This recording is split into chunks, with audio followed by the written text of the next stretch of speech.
There has been a change to the time of your cram course. So your schedule in the Google Drive has been updated to reflect the new time. It is still the 12th. It's still April 12th. That's the weekend before your end of class exam. But now the time has changed and the new time is 9 to 1. Again, we will send you Jane's Zoom link on the 11th. We will send it to you the day before so you have it on the top of your inbox. Just want to make sure you guys see that time. Questions, comments?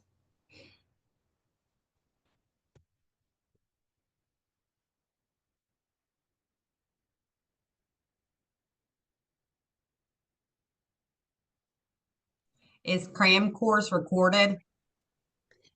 It is not recorded, but there is a recording available from a previous cram course, and I will plan to send that to you guys like around that time.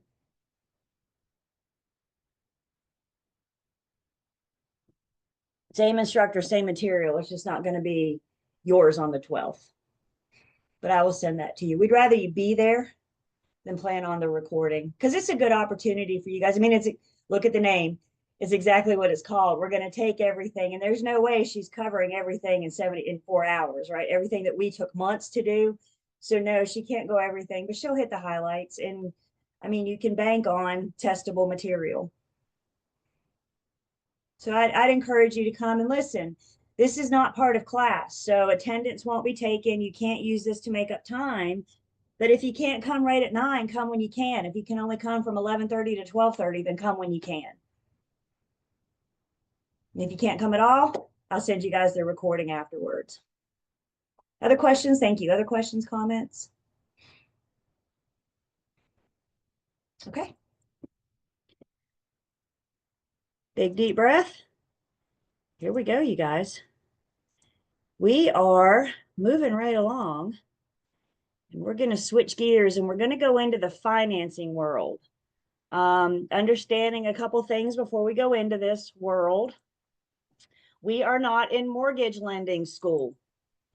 Did y'all know mortgage lenders have to take a class? They have to pass a state exam. I think they even have to get fingerprinted to go for their state exam. Y'all don't have to get fingerprinted yet. But it's a different license. It's a different category. We are not in mortgage lending school. We're not trying to act like mortgage lenders. However, we are involved through the nature of what we do as brokers. We are involved in the lending process. So it's important that we have some basic terms, basic understandings, basic calculations. Are we hearing the common theme? Basic, basic, basic. I'm scratching surfaces here, you guys. We're not doing a deep dive in the mortgage lending world. If you want to do that, once you get your real estate license and sign up for mortgage lending school, is anybody a lender, a mortgage lender? No, sometimes I get lenders and they're interested on the other side. So sometimes brokers are interested in the other side and sometimes lenders are as well. The best way I know how to get through this unit is to put on our lender's hat. Now, I know when you guys signed up for this class, you probably didn't know that you had a lender's hat, but we do. So we're going to look at this unit through the eyes of the lender. What is it that they're looking for to pre-qualify and select a buyer, part of their process, how they interpret their money.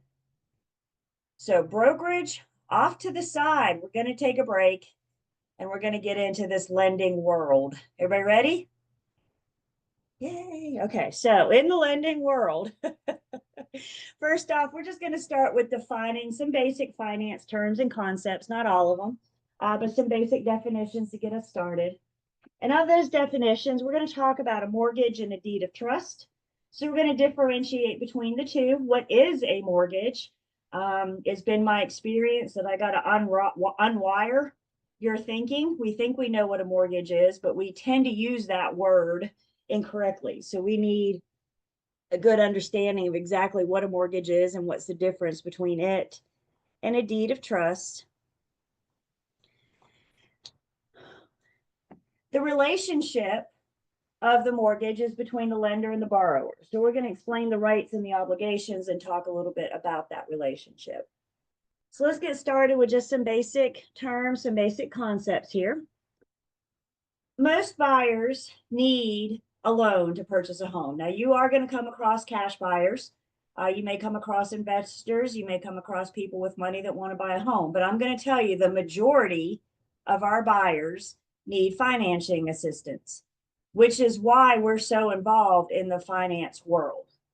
Please note that word, or we'll see the word in a second, but when we refer to borrower, we're referring to the one that has borrowed the money from the lender. Maybe it's the buyer originating a new loan to buy a home, or maybe it's the seller that originated a loan when they bought, and now they are the borrower of their loan. So we're going to kind of differentiate that borrower. For the most part, this unit is going to focus on the buyer because they're the ones originating the loan.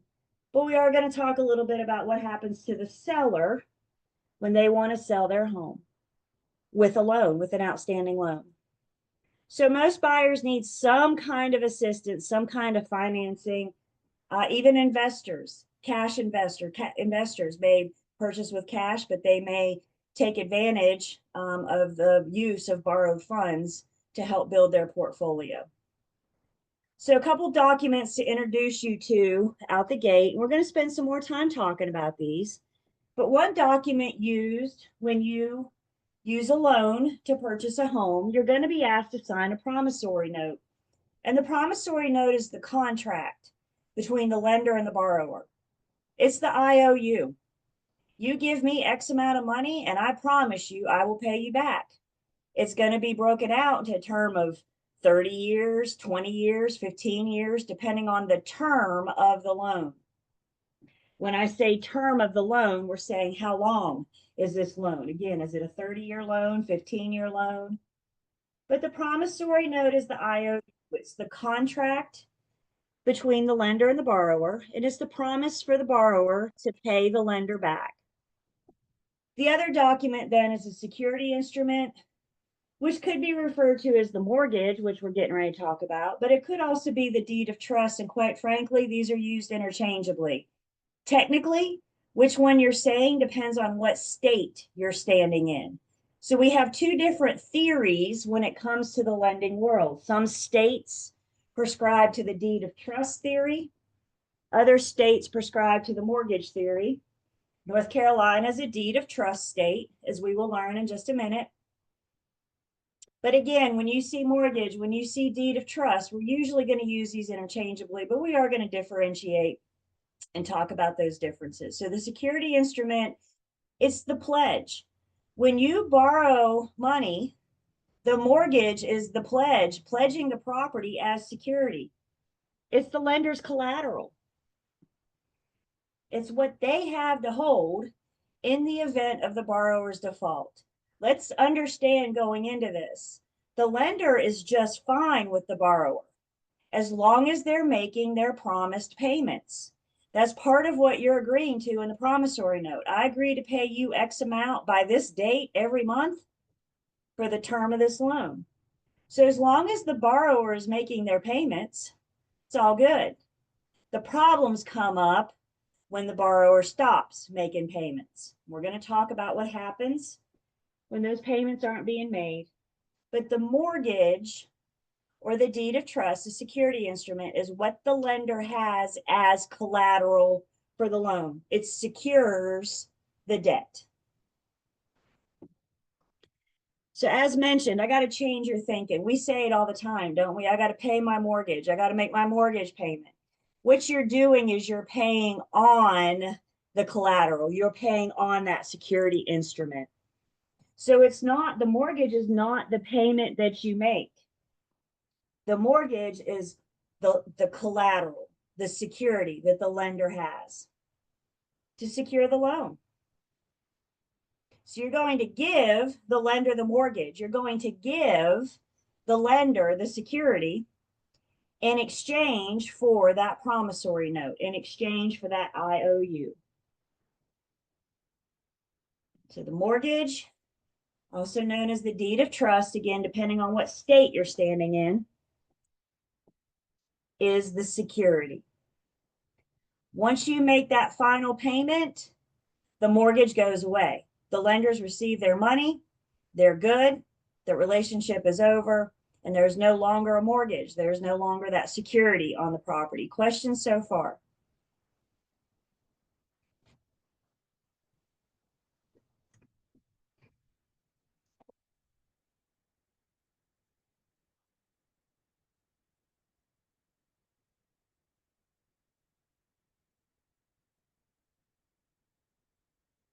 Another term in the lending world is hypothecation. Hypothecation is the act of pledging the property as collateral. That verbiage we can see in that promissory note, in that contract, or that IOU. But if you hypothecate your property, you're just pledging your property, you're giving the lender that mortgage. And again, the borrower pays the lender back, it's all good. On time, every time, it's all good. The lender doesn't have a problem with the borrower until or if that borrower stops making that payment. They've broken their promise. And consequences for breaking that promise are going to be spelled out in the promissory note. So the two parties to the promissory note, I've been saying lender and borrower, and we will continue to say those, but we need to meet their official names. Their official names are mortgagor and mortgagee.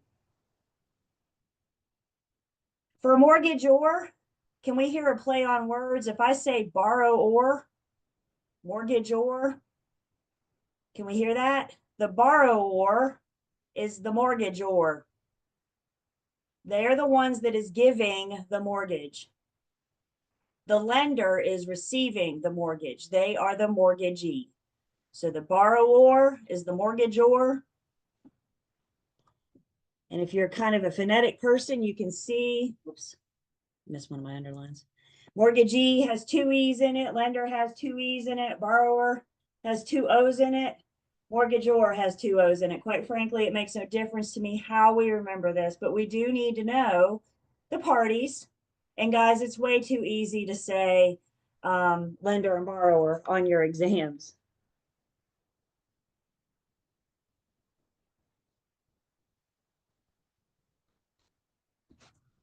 So the parties to the mortgage, the borrower, mortgagor, and the lender or the mortgagee.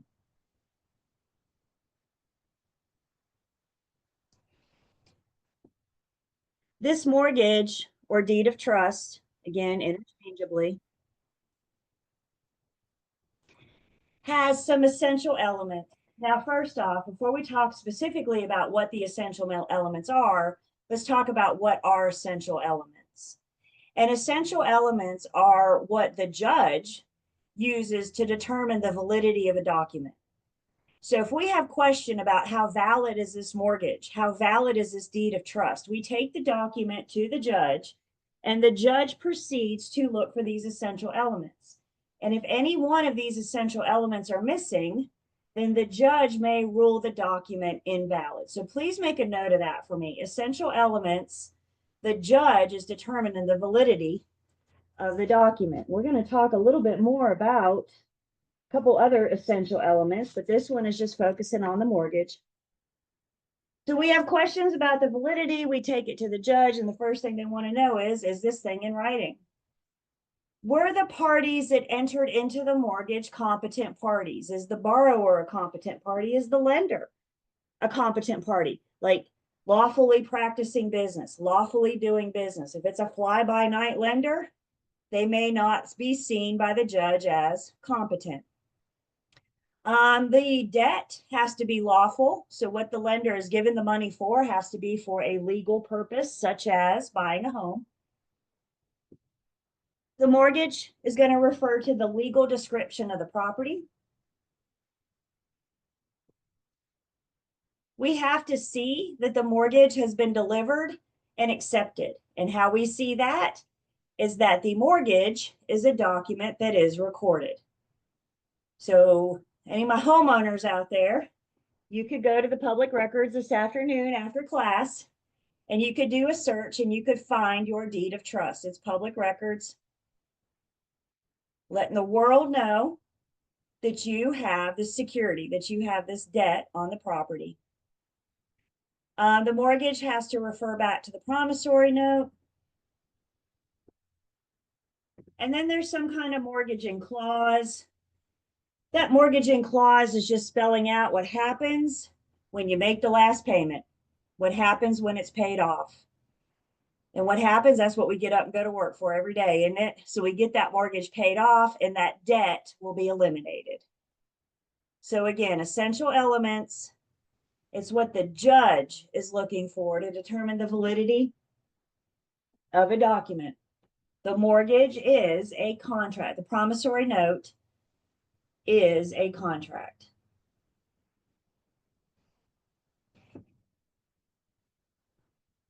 Oftentimes, very often, in the financing lending world, mortgage lending world, notes are sold. So your promissory note can be sold to another bank. Could it be sold? And the answer to that is, what's our favorite? It depends. It depends on the type of mortgage. It depends on if it's a negotiable instrument versus a non-negotiable instrument. Negotiable instruments can be sold. Those loans, that debt can be sold to another lender. We're going to talk about why they do that, why they sell your loan. Sometimes I've had my buyers feel like after closing, after they buy their house, they feel like their loan is sold before they ever get their keys. And sometimes that may be accurate. Where are my homeowners on the call? Where are you at? I guess my question to you is, are you paying your original lender? Or have they, your rhetorical question, have they already sold your loan? Most loans are negotiable, which means they can be sold. A negotiable loan can be sold. The terms are favorable for other lenders to purchase them. Always remember though, you guys, not all lenders sell their notes. Some keep them in-house. Some will service them in-house. And those lenders may use a non-negotiable note.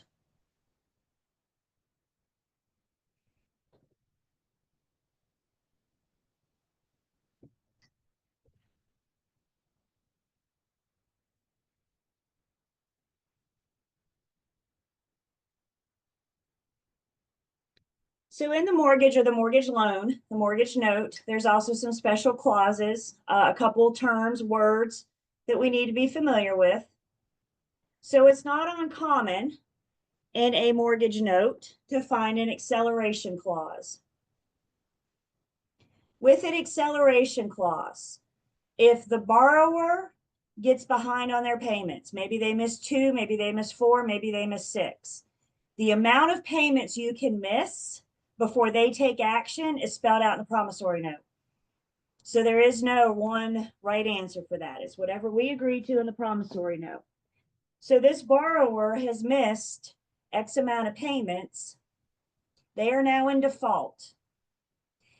And if the note has an acceleration clause, the lender will enact the acceleration clause, which means they're going to call the whole note due. How do you avoid foreclosure? You pay off the whole note. Quite frankly, if we had that kind of money, we wouldn't be in default. Everybody with me? It's going to be awfully hard. Now, I'm not saying it's not done, because it can be. But remember, it's a two-way street. It's an agreement. You agree. They agree to give you money to buy your home. You agree to pay them back.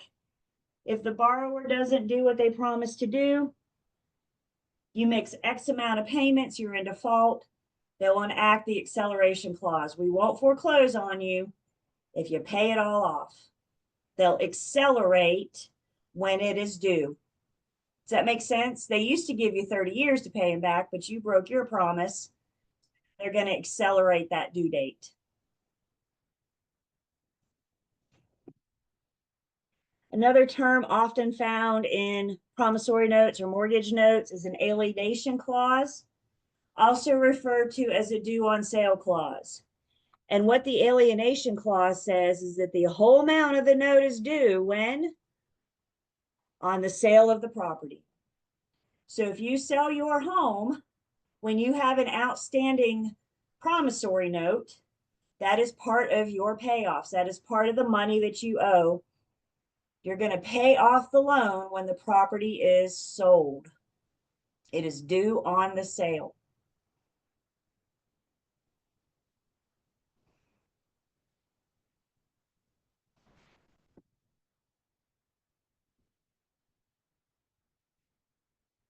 So if we see a nice side-by-side comparison, the acceleration clause kicks in, calling the whole note due in default, when you're in default, when you've missed X amount of payments. The alienation clause is because you chose to sell your home. You chose to separate yourself from your property, separate yourself from your mortgage. And in order for you to move on, it's got to be paid on the sale, due on sale.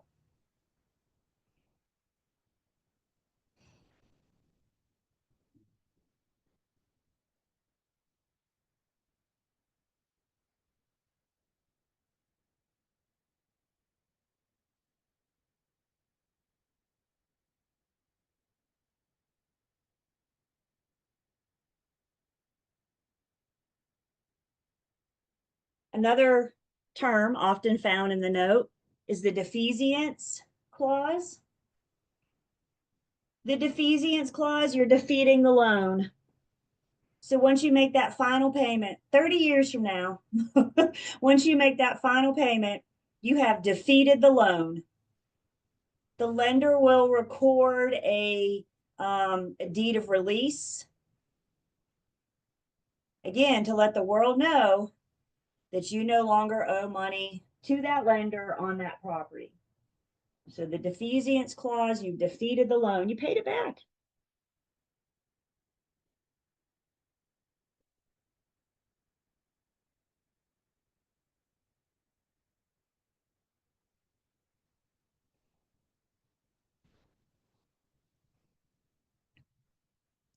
Another term that might be found in a promissory note is a prepayment penalty. Not all lenders are doing this. We're not seeing these as much, but we are still seeing these. So prepayment penalty. Most lenders will allow you to make additional payments so you can pay down your loan early. If your note has a prepayment penalty and you pay it off early, they're going to charge you a fee. They're going to charge you a prepayment penalty. Again, not all loans are doing this. We're not seeing this as much because, guys, let's be honest, the studies out there, 50 years ago, we were buying a home and we were living there until we died, right? And then we let our kids take it over and it passed down from family to family. Today, y'all ready? Brace yourself. Today, on average in America, we're moving every 8 to 10 years. Why? Moving sucks. Why are we doing that to ourselves? But think about it. You take a 30-year loan and on average, you're only going to be there 10. Is the lender going to get all their money? No, because you just shorted them 20 years of interest. We're going to talk about interest. So part of the problem with the prepayment penalty is that most of us don't keep a property long enough for 30 years. So prepayment penalty, we're not going to see it on all loan types. Now we're going to talk about the different loan types in this unit. It's coming. But specifically, a prepayment penalty cannot be charged on FHA or VA loans. We're going to talk about define FHA and VA loans. A prepayment penalty can't be charged on conventional loans of $150,000 or less, or any other type of loan.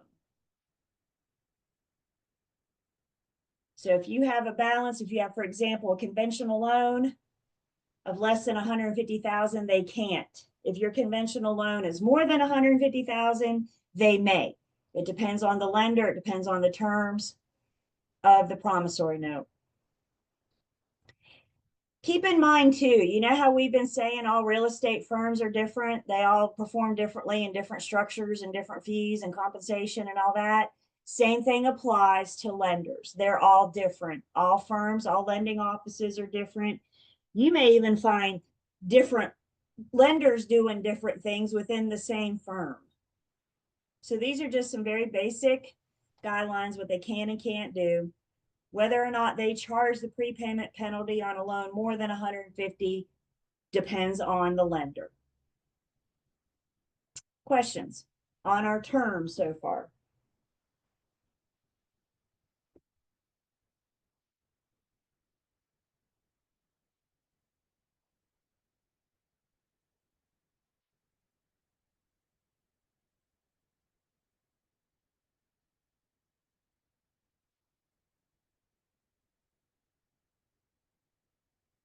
We have two different types of theory states.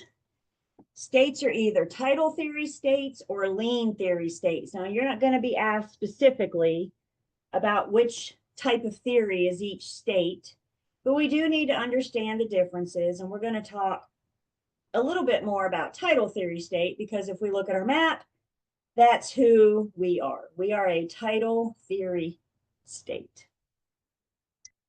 So different theories, different ways of doing things that could vary from state to state. So let's talk first about that lien theory state.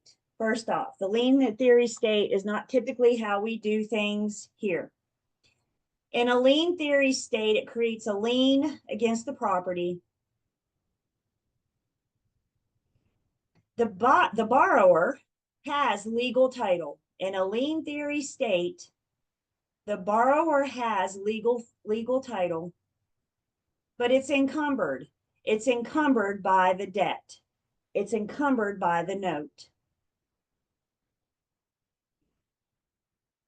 And in a lien theory state, there are two parties. There's the mortgagor and the mortgagee. So upon the purchase, the mortgagor pledges the property, pledges the note to the lender. That borrower has legal title, an encumbered legal title, but not an illegal title nonetheless. When that thing is paid off, they're done. Nothing else left. They give you, or you give them the note, you pay them the loan. Two-party state, mortgagor, mortgagee, and the document used in a lien theory state is the mortgage. Again, the difference in mortgage or deed of trust is what state you're standing in. So a lien theory state uses a mortgage.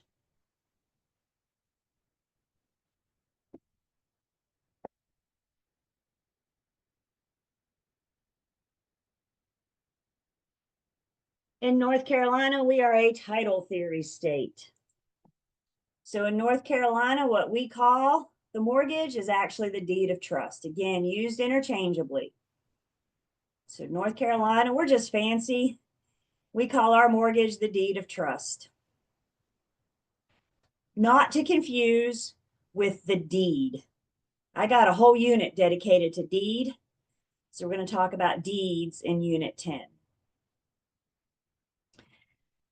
So lien theory states are a two-party instrument.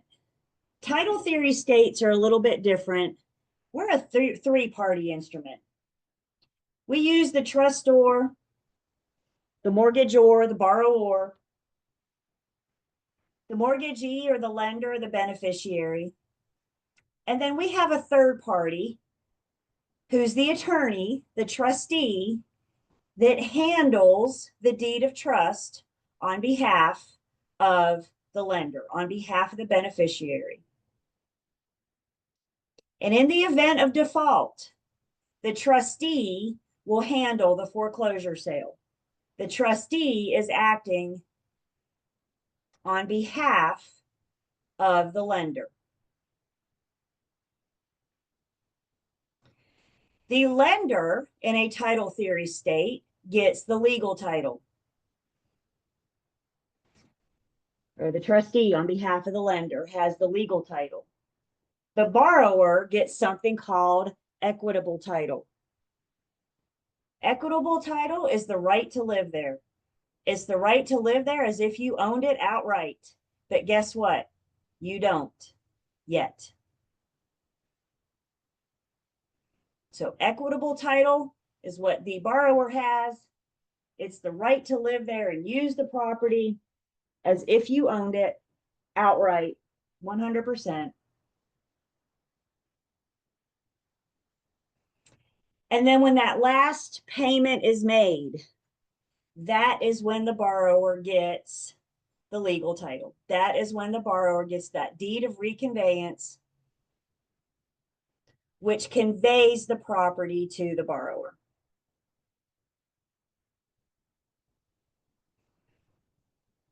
So once you make that last payment, the borrower then gets legal title, and the lender and the trustee are out of the picture. That relationship is over. So big differences in the lien theory and the title theory state is one, what we call the document. Lien theory is a mortgage, title theory is a deed of trust. And the other big difference is the number of parties. Lien theory is a two-party state. Title theory is a three-party state. And where all this matters, where all this comes down, is in the event of default. If they have to start the foreclosure process, title theory states your promissory note.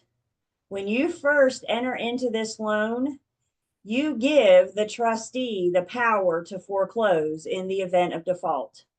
Title theory states don't have to go to this long drawn out court process, stand in front of a judge. It's timely, it's costly. That's what lien theory states have to do. But title theory states have something called a power of sale, which means you've already given the power to sell to the trustee in the event of your default, and the trustee will handle that foreclosure on behalf of the lender. With that equitable title, as we said, you have the right to use the property. You have the right to possess the property. You can control the property. It's just like you own it, except you don't yet. Let me pause here for a second. Lenders get a bad rap. I don't know why, but lenders get a bad rap. And let's just pause here for a second and think this through. So let's say you want to buy a home, and we're just going to make numbers up. The sales price is $100,000. So you're buying a home for $100,000, and you march into the bank and you tell the lender to give you $90,000. You want a $90,000 loan. If you're asking the lender for $90,000, how much are you bringing to the table? You're bringing $10,000. Let's look at these numbers, you guys. I mean, your $10,000 is cute and all, but who's bringing the money for you to buy this home today? Who's showing up with the money today? The lender.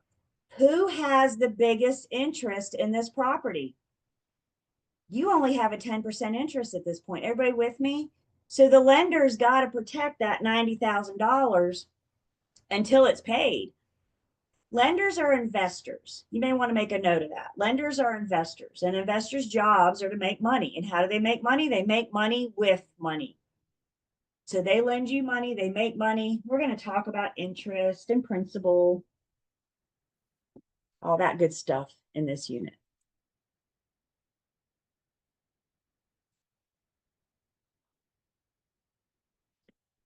So with the deed of trust, again, we just saw a defeasance clause. When you make that last payment, then you'll have all rights. You'll get that legal title. You already have the equitable title, but you'll get that legal title. And then also, as mentioned, title theory states have that power of sale, which means the trustee already has the power to sell the property in the event of foreclosure. If you miss those final payments, or however many payments you're allowed to miss on that promissory note, that power of sale has already been given to the trustee. The borrower defaults on the loan, the trustee starts the process. We don't have to go to court. We don't have to spend as much time and money as other states, as lien theory states. There's like a quick hearing in front of a judge just to get it started, but it's not the long drawn out legal process of lien theory states. So our foreclosure process in title theory states tend to move a little bit faster because of that trustee, because of that third party.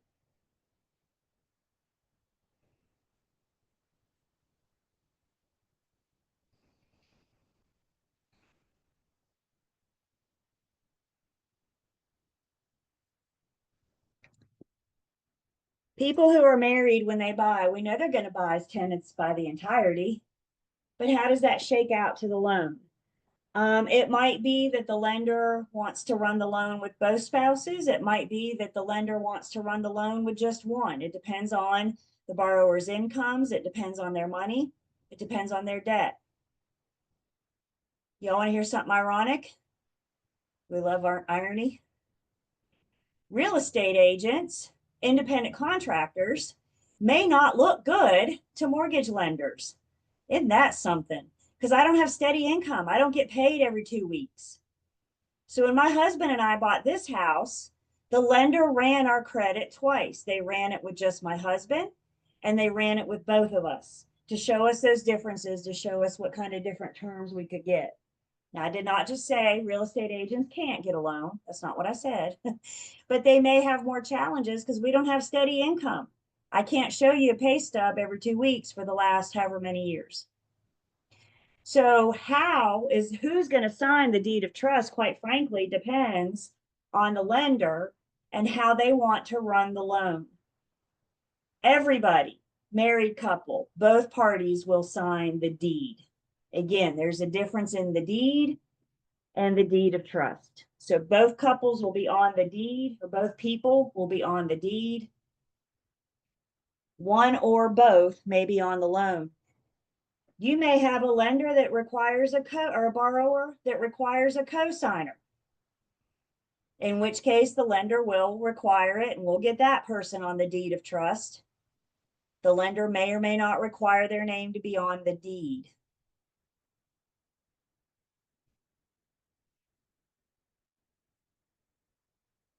The promissory note is a contract, which means both parties have duties and obligations to each other. It's a legally binding agreement, the promissory note. So let's talk about each party's rights and obligations. And we can start first with the borrower, mortgagor. And part of the rights that the borrower has is the right to call it my home. I have the right to live there. I have the right to fix it up. I want to paint a room. I want to change the landscaping, whatever. It's my home. I have equitable title, but I still have the right to be there. As a borrower, if I do find myself in default, I have the right to redeem myself. If you're redeeming yourself, you're saving yourself. Redemption means you're saving yourself specifically from foreclosure.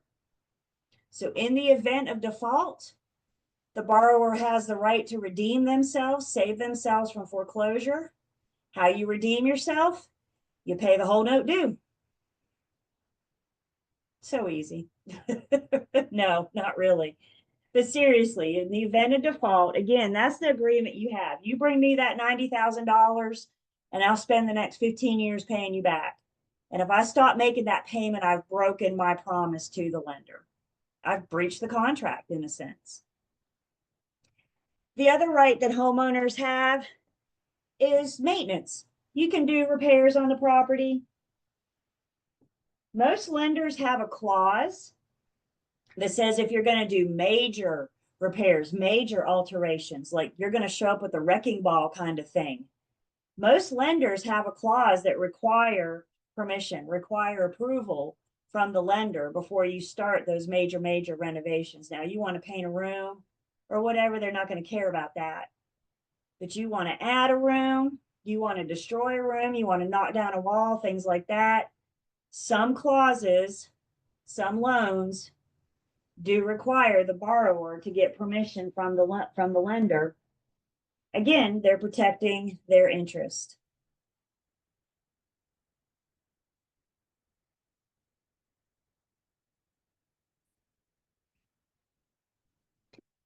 The lender also has rights. The lender's biggest right is to foreclose on the property in the event of the borrower's default. That's part of the right given to the lender in the deed of trust or mortgage, the promissory note.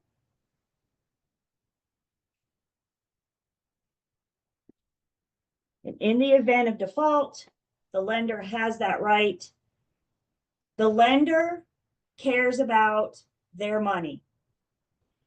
And if the borrower is not paying them back, then they will sell the property to get their funds back, to get their money back.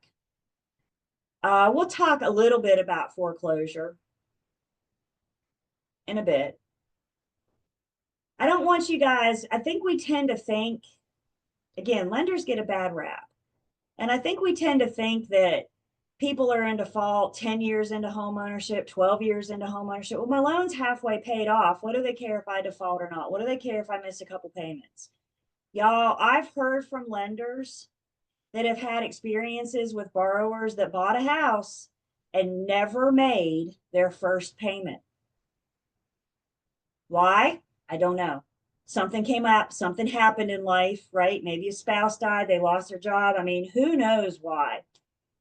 But the lender from day one has to ask themselves, what if this person stops paying me? Or what if they never send me their first payment? And what they have, that protection they have, is that right to foreclose. If they foreclose, they take the property, they will sell the property in order to recoup their funds. The other right that the lender has, possibly, is to assign the loan. If it's a negotiable loan, it can be sold to another lender. Negotiable loans can be sold or assigned. You're transferring that mortgage, you're transferring that security to another lender.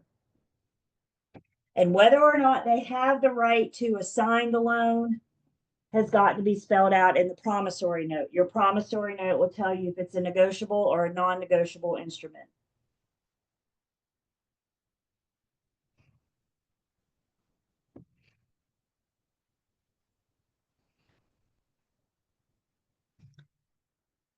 The other right that the lender has is something called a deficiency judgment.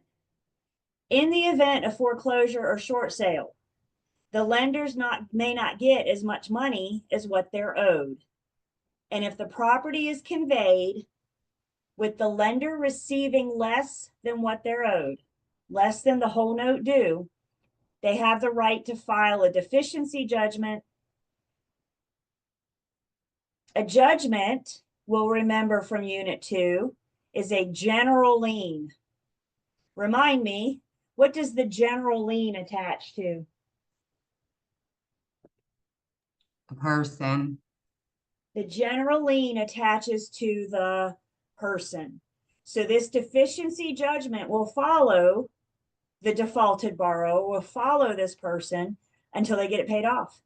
So the next time they go for a home loan or a car loan, student aid, medical loans, any kind of loan, that deficiency judgment will pop up and they'll usually have to pay it back in order to get another loan.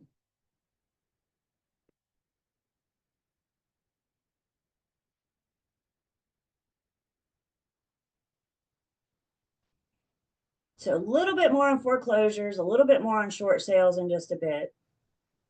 Just easing you in. And again, understanding here in the difference, there's two documents involved. The deed of trust, also known as the mortgage, please make a note, those are used interchangeably. That mortgage, you're pledging the property to the lender. It's what the lender has for security in the event of the borrower's default. The promissory note is the contractual agreement between the two. It's the IOU. The deed of trust is what gets recorded. We do not record the promissory note.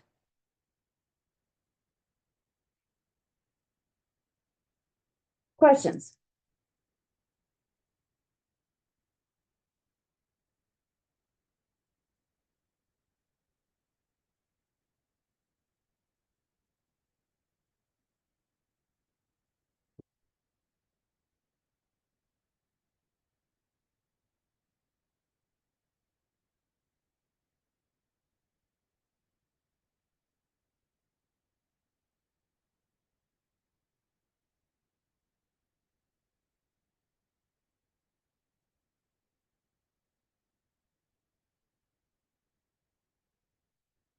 Moving right along.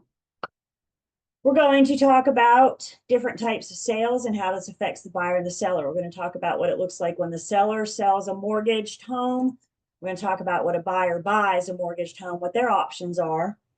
And then this is the section that we get into the different major types of loans. So we're going to talk about conventional FHA, VA.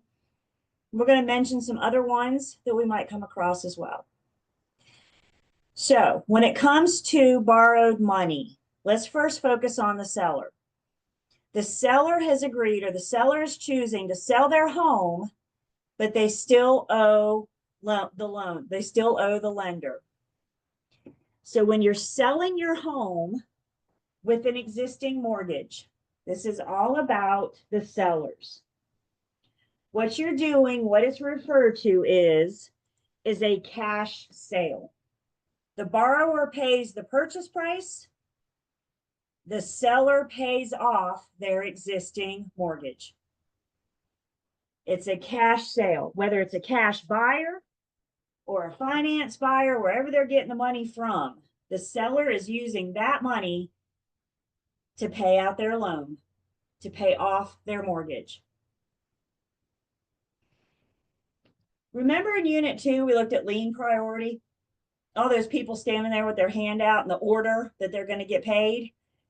Your primary lender, the loan you use to purchase the home, is almost always first. They're going to be after superior liens.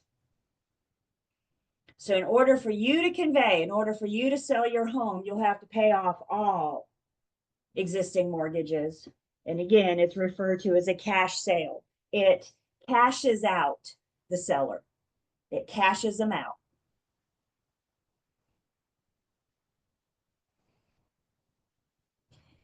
Switching gears to the buyer. If you're buying a home, you have lots of options. If you want to buy a home, well, you could be a cash buyer. You got some cash laying around. Finances available. You could buy this home without the use of a lender, without the use of financing. Again, the majority of buyers need some sort of financial assistance to purchase a home. So some options, if you're not a cash buyer, you could get financing, which is a loan through a lender, conventional, FHA, etc. You could assume the seller's loan. A loan assumption means you just start taking over those payments. So the seller has an outstanding mortgage. You assume the loan, or you take title to it. You've just taken over the seller's payments. A little bit more on that. And then the other option that the buyer has is seller financing, where the seller is acting as the lending institution. The seller is giving them the property in exchange for the buyer to pay the seller directly. So instead of paying Bank of America or Wells Fargo or Fairway Mortgage, the buyer is just paying the seller directly. And again, a little bit more on that in just a minute as well. Financing is the big. Before we get into the different loan types though, let's take the subject to the mortgage or assuming the mortgage. Again, we don't see these as much, but they are still out there.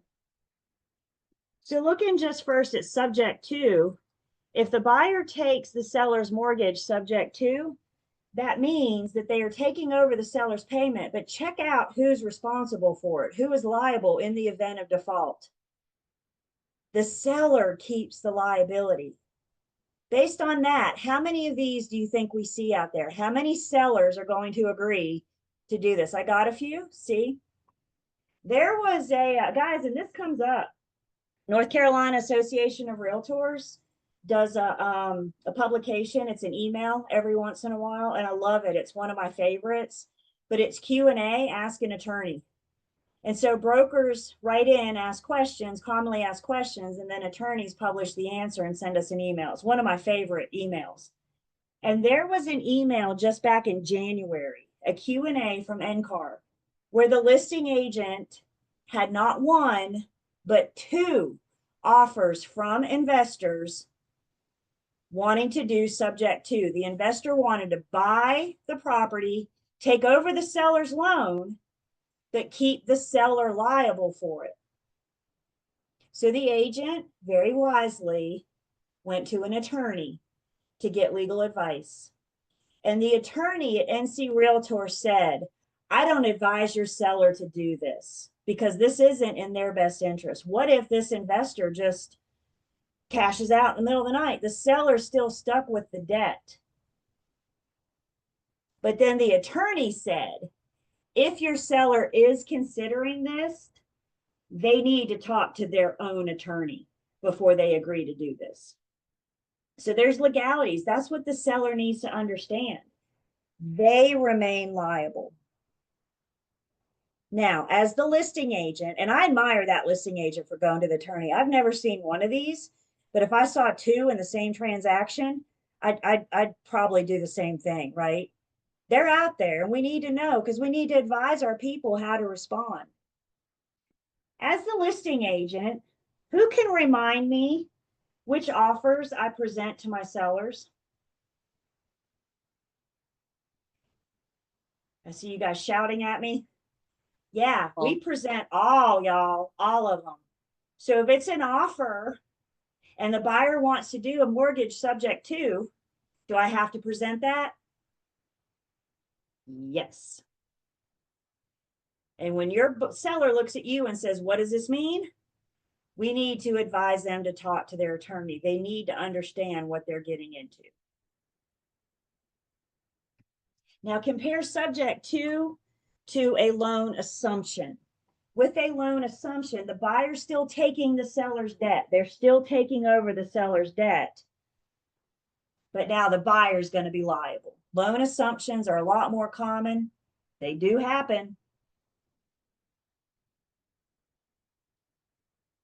Some of you may have been familiar with the real estate market. We've mentioned it a couple times around the pandemic, post-pandemic.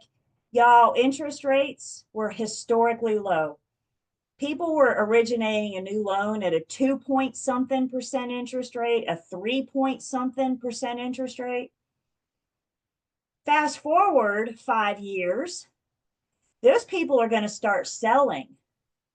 And if they can sell their home with an assumable loan, that means the buyer doesn't have to originate a new loan at today's interest rate of 6.6 something. They can assume the seller's loan at 2-point-something. Could this be an attractive product to a buyer? Now, you'd have to pay the difference, right? You still owe the seller some money. You'd have to sum up with cash. There's formalities here. But if the loan is assumable, if the seller wants to do this, this could be good for the buyer. It could be a way for you to get a 2-point-something or a 3-point-something% interest rate. Nice. So I think if I had a crystal ball, man, I wish I had a crystal ball. But if I had a crystal ball, I think we're going to start seeing a lot more loan assumptions in the future. Again, these 2-point-something% interest rates are only 5 years old. So I think as these people start selling, now here's the kick. Here's the trigger. If the loan has the due on sale, then it can't be assumed. Because when is the whole note due? It's due when you sell the property. So before you, and some of you are sitting there right now going, man, maybe I can get somebody to assume my loan. I hear you. What you need to do is go check out your promissory note. And if your promissory note has a due on sale, then you can't assume your loan. You can't let the buyer take it over. Because when is your mortgage due? It's due on the sale. It's due when you sell the property. So can you assume your loan? The answer is, it depends. It depends on what your mortgage note says, what you agreed to when you took on that loan.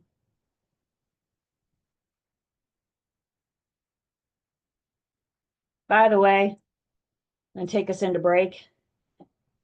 You guys are going to come across buyers. You will meet buyers that are not buying today because they're waiting for those interest rates to go back down to 2-point-something, 3-point-something. Guys, it's not going to happen. That's why they call it a historic low. Some of the experts out there will tell you the only way it's getting down to 2-point-something again is if we go through another pandemic. Who wants to do that? Not even, right? It was a direct result of the economic conditions of the pandemic. It meant to derive home ownership, meant to get money flowing in the economy. I don't think they were prepared. Nobody was prepared. I mean, let's just face it. The pandemic didn't come with a playbook, did it? So nobody was really prepared for what was happening next, including the lenders. 6 point something is not a horrible interest rate. My parents bought their home in the 80s and it was like 13 point something. So 6 point something is not awful. I'm not going to say, I don't like the word normal, especially in this industry, because there's not much normal. But you guys are with me, right? The interest rate fluctuates from day to day to day. So don't expect that. Don't tell that buyer, oh yeah, just wait, it'll come back down. Careful what you ask for, y'all. Questions?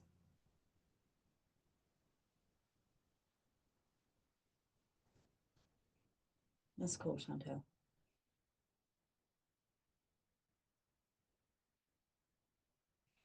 All right, let's take our first break. Y'all grab your calculators because the math is coming up. Start easing into some math.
Cameras are on.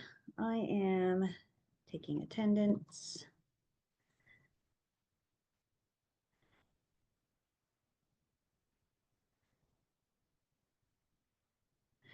I was looking when we were at break. I got a lender buddy that sends an email out every morning about what today's interest rate is.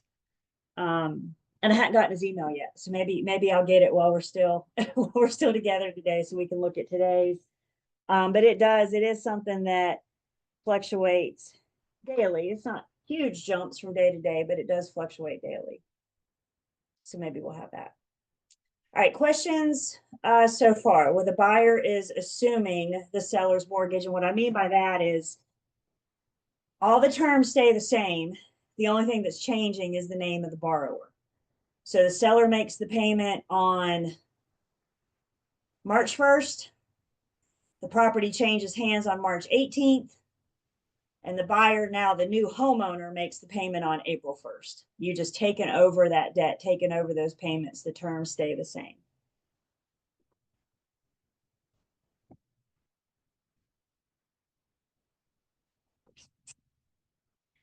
Through the eyes of the lender, we have something called the loan to value ratio. And the loan to value ratio answers the question for the lender, what's the max amount that I'm willing to lend? We're going to talk about lending criteria, debt to income ratio, that kind of stuff. But it generally starts with the lender asking the loan to value ratio through the eyes of the lender. And with the loan to value ratio, we get a T-bar. Ratio, also known as the rate or percent, always goes where? Bottom right. Smaller number on top, bigger number on bottom left. So the loan to value ratio. So through the eyes of the lender, when you go in and say, from our previous example, I'm going to buy a $100,000 home. I want you to give me 90,000. So the question the lender has is, what is my loan to value ratio? So you're buying a home of 100,000, you are asking for 90,000, and the lender wants to know what's my ratio. So what is the lender's loan to value ratio? Anybody want to?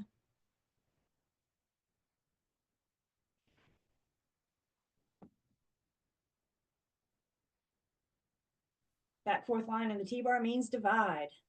What was that, Desiree? Is it gonna be a percent? Uh-huh. Is it 90%?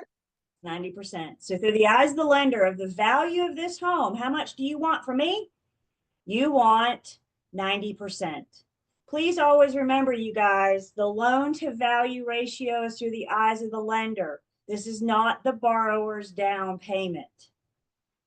This is the lender of this home that costs $100,000. You want 90% from me. You want $90,000. Let's take just a second and talk about that word value. How does the lender interpret value when they're determining the loan to value ratio? They're going to look at the sales price. They're going to look at the appraisal amount. And the lender is going to interpret value as the lesser of the two. So the lender will originate the loan using the loan to value ratio, and value is defined as whichever one is less. The lender requires the appraisal. The appraisal is the property of, it belongs to the lender. But guess what? They let the borrower pay for it. So part of your home buying process, the lender will require an appraisal, and that allows them to give something to define value. So let's say, for example, the sales price we just said is 100,000, and the appraisal comes in at 98,000. Which amount will the loan be originated at?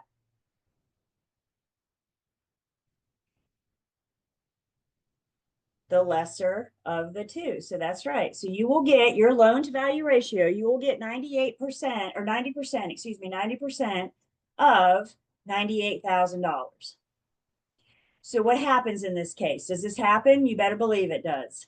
And this is why it's so important, back to brokers for a second. This is why it's so important we're doing our CMAs, so we can be on the same page with the appraiser. Appraisers and CMAs are our next unit. So we're going to put on a different hat in unit 7. But for right now, we know the appraiser goes out and offers their value. They say, according to my opinion, this home is worth $98,000. The lender will only originate the loan on 98, not $100,000. So I'm off by $2,000, right? We got to come up with that $2,000. Now it's not over yet. It's not over yet. As a buyer's agent, the very first thing I'm going to do in this case is renegotiate the purchase price. I'm going to ask the seller if they'd be willing to take $98,000.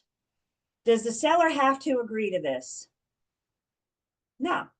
No. All I can do is ask. What's the worst they can say? No. We have a legally binding contract for $100,000. That's how much you owe me, right? So we're just going to approach the seller first. It appraised for $98,000. Would you consider renegotiating the purchase price? The other option is if the buyer has $2,000 laying around, $2,000 extra cash laying around, that they can make up the difference. Or maybe we get the two to meet between. Maybe I get the seller to reduce the purchase price to $99,000 and the buyer comes up with $1,000, right? Maybe this is what we call round 2 of negotiations. We've already negotiated to get this thing under contract. And now we're entering into another round. But understand, the seller's not obligated to agree to any new terms. This is us just trying to work it out. So if the seller is not willing to come off the purchase price and the buyer doesn't have any additional money to bring to closing, that $2,000 extra, then we're not going to get loan approval. Which means we have to terminate the contract. There are consequences for terminating. The contract comes in unit 8. So again, bear with me. So the lender's only, the loan to value ratio, the lender's only going to originate the loan on the sales price or the appraised amount, whichever one is less. Again, back to the pandemic. There were buyers out there, y'all. I'm not making these numbers up. Let's now say our list price. We have this property listed for $100,000. List price. There were buyers out there in the pandemic that were offering $150,000, $175,000, some cases $200,000. It was a cutthroat world for buyers back in the pandemic, and they were offering more than asking price, more than listing price. Those buyers needed to know going into it that this isn't going to appraise. It's listed for $100,000. This thing is not going to appraise for $150,000. So if you want to make an offer for $150,000, then we need to make sure that you got $50,000 laying around. Does that make sense? If your buyer's going to be competitive and offer more than it's worth, then we need, with the lender, have these conversations to make sure they have that difference, make sure they have that money. I mean, there were some cases. My team had a listing. We were on the market for 2 days, 2.5 days, let's say. We got like 45 offers in 2.5 days. You talk about being a little overwhelmed, right? That was the kind of market we were in. And in order for people to get in, they were offering, I was seeing some crazy over asking prices. I know some of you tried to buy during that time too, and you were probably part of that. My hat's off to you. That was not a good time as a buyer. Questions on the loan to value ratio?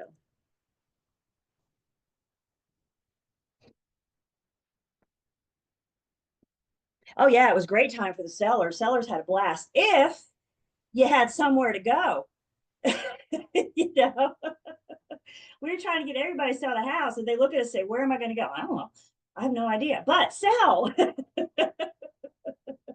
And now you're in that cutthroat world as a buyer, you know? So that's exactly why a lot of sellers are like, no, can I get a lot of money? Yeah. But what good is that going to do me if I have nowhere to go? Hotel expenses add up pretty quickly, right? It was crazy. All right, so that loan to value ratio. You guys have this jotted down. You have your formula, have your T-bar for the loan to value ratio. We'll do that in a second. Loan to value ratio for different loan types. And again, we're going to talk about these loan types in a minute.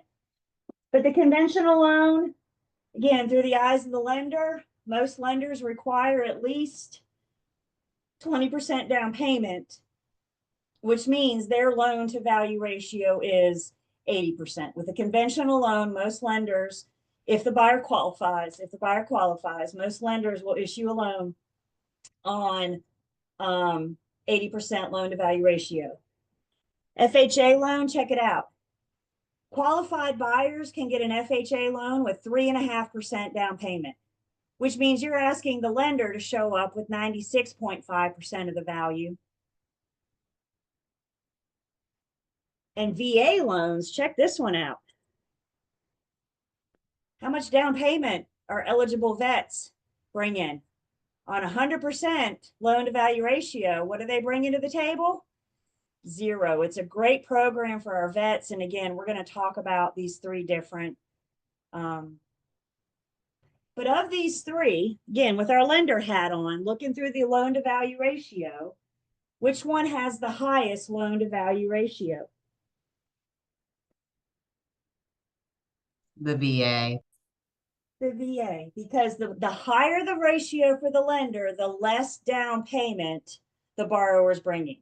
Now, with that being said, the lower the loan to value ratio, the more desirable this borrower is. You're not maxed out at 100%. You know, just because you may be eligible for a VA loan doesn't mean you don't have to bring a down payment. If you can, do.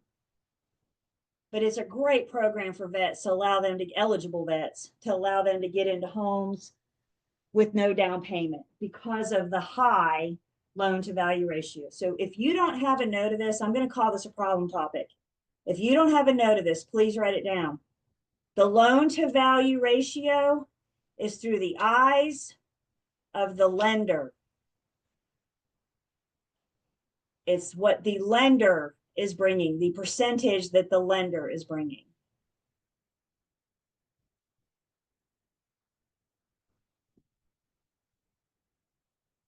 So the loan to value ratio, let's do a quick calculation. You're looking at the whole pie of that. The lender's bringing the loan amount, the borrower's bringing the down payment. So let's get everybody to tell me in a chat, what is the loan amount? You have a $200,000 sales price, $195,000 appraisal with an 85% loan to value ratio. So everybody tell me in a chat what the loan amount is.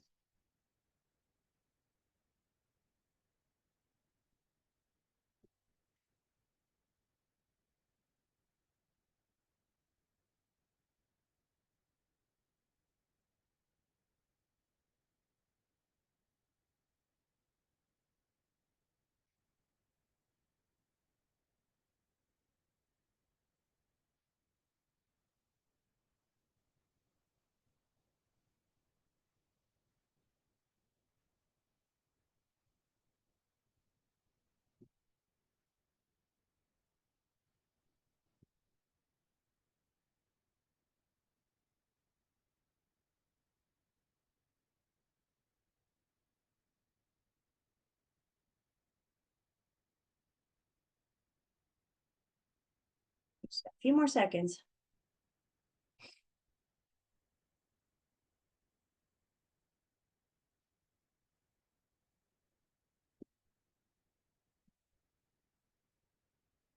I knew what you meant. All right, so if we're looking at our loan to value ratio, what we're solving for is the loan amount. I know the lender's ratio is 85%. And then I have a sales price of 200,000. I have an appraised amount of 195. What are we going to use? The lesser of the two. So it doesn't matter what you go into contract for. It matters, how does that contract price compare to the appraisal amount? So the lender will determine that 85% based off the lesser of the two. That our up down line in the T-bar means multiply. So we're going to take 195,000 times 85%, and that gives us a loan amount of 165,750. So you're buying this home that appraised for 195,000. You have an 85, or the lender has an 85% loan to value ratio. That means the lender is showing up on closing day with $165,750. And your down payment is 15% of 195, whatever that shakes out to. 195,000 times 15%. Your down payment is $29,250. Does that factor in that it sold for 5,000 more than the appraised too? No, Okay. no, just that lower amount. Yep.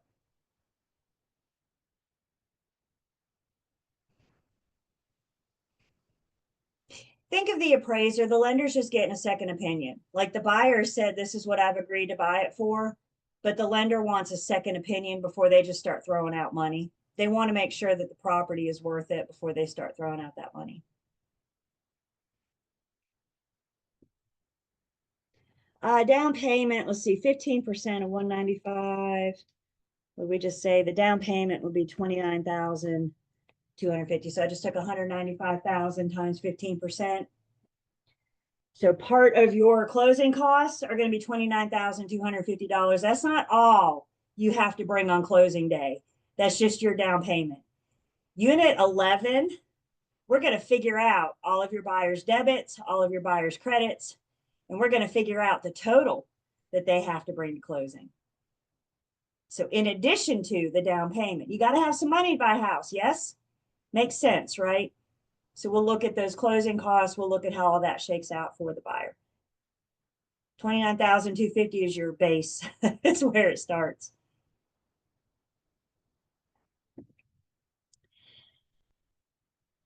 Most lenders require or at least appreciate a down payment. Again, veterans and FHA may be able to get a lower down payment if they qualify. But most lenders do like the borrower to bring some kind of money. They want to know that you have got some kind of skin in this game, right? That they're just not the only one showing up with the money for you to buy your dream home. So they want to make sure that you have some skin in the game, which is why down payments are often required. Homeowners, the whole goal of homeownership is to build equity. And equity is the money that you have in the property, your money that's invested in the property. So on day one, on closing day, your equity is going to be your down payment because that's your money. As you pay off the loan, you are going to build your equity. The formula for equity is simple but important. In order to find equity, we take the value, what is the property worth today, minus your debt. So what is the property worth today? Minus what do you owe the lender? And the difference is your money, that equity.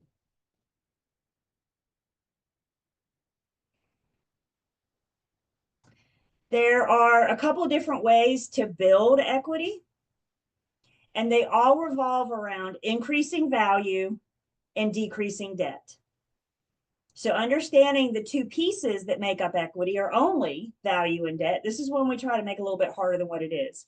Value and debt. So the way how we build equity all revolves around increasing your value and decreasing your debt. And as homeowners continue in their home ownership, we can build equity. Appreciation is the increase in value for any reason, appreciation is the increase in value. In 2020, everybody across the country experienced appreciation because as buyers were offering twice as much as what the home was worth, values were being driven up. Another way to increase your value is capital improvement. Capital improvement is like major renovations. Examples of capital improvement, think things that add square footage. Adding a room to the back of the home, finishing the unfinished basement. Painting a room is not a capital improvement. Getting new carpet is not a capital improvement. Updating the 50-year-old kitchen and bathroom may be a capital improvement. So we increase value by appreciation and capital improvement. We decrease debt by making your mortgage payments. Every month, when you send that payment into the lender, you're paying down your debt. Equity, when we talk about home ownership as the American dream, this is what we're talking about as equity. You're putting money in your own pocket every single month. And when you go to sell, that's when you're going to get that money back. Home ownership was never meant for short-term home ownership. So if you only own the home for 2, 3, 4 years, you don't have time to build your equity. We're going to learn why in just a second. Hint, the first couple years, all you're paying is interest. You're not paying much on yourself yet. But if you can keep that property 10 years, 12 years, then you start seeing that reverse and you really start seeing that equity build. So home ownership was always meant to be a long-term investment. Y'all, we got people selling that bought in 2020, 2021, and they're already trying to sell. They're like, well, I've been making 4 years of payments on my home. I should have money into it. No. You've been making 4 years of interest payments. You've been paying back the lender. You don't have much in yourself yet. It takes time for that to come around. And how much you're applying to principal, how much you're applying to interest, that's math that we get to do in just a bit in this unit. Yes, ma'am, Brittany. Just when you say current value, is that like a reappraisal done? How do you determine like the current value? Yeah, so it's what it's worth today. So it might be if the lender has questions about value today, they may request another appraisal. But you can kind of get an idea, like if you see homes in your neighborhood, those listing prices going up, you know your value's going up. You may not be able to pick up a calculator and figure out how much, but if you watch your neighborhood, if you watch what's going on around, do you guys ever, when you see a home for sale in your neighborhood or your subdivision, anybody ever go online and check it out? You want to know how much they're selling it for, what it looks like, compare it to yours. And that's one way we can kind of keep up with that market. My father-in-law was fit to be tied because his next door neighbor listed their home for $285,000. My father-in-law was like, I wish I could sell my home for two. You know how father-in-laws get, right? Y'all, this thing's been on the market for 3.5 months. Guess what? They're not having a good time selling their home for $285. That tells me is it's not worth the $285. So is his neighbor selling his home at $285? No, but I'm watching that thing like weekly because I do want to know what it does sell for.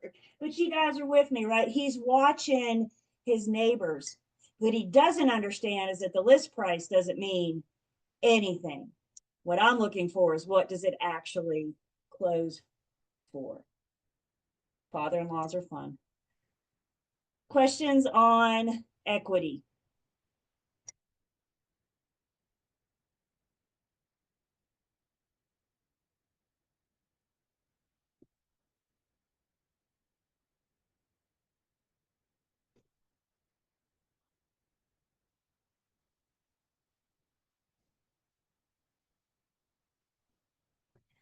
Next little section. We're going to talk about the basic loan pre-qualification and application process.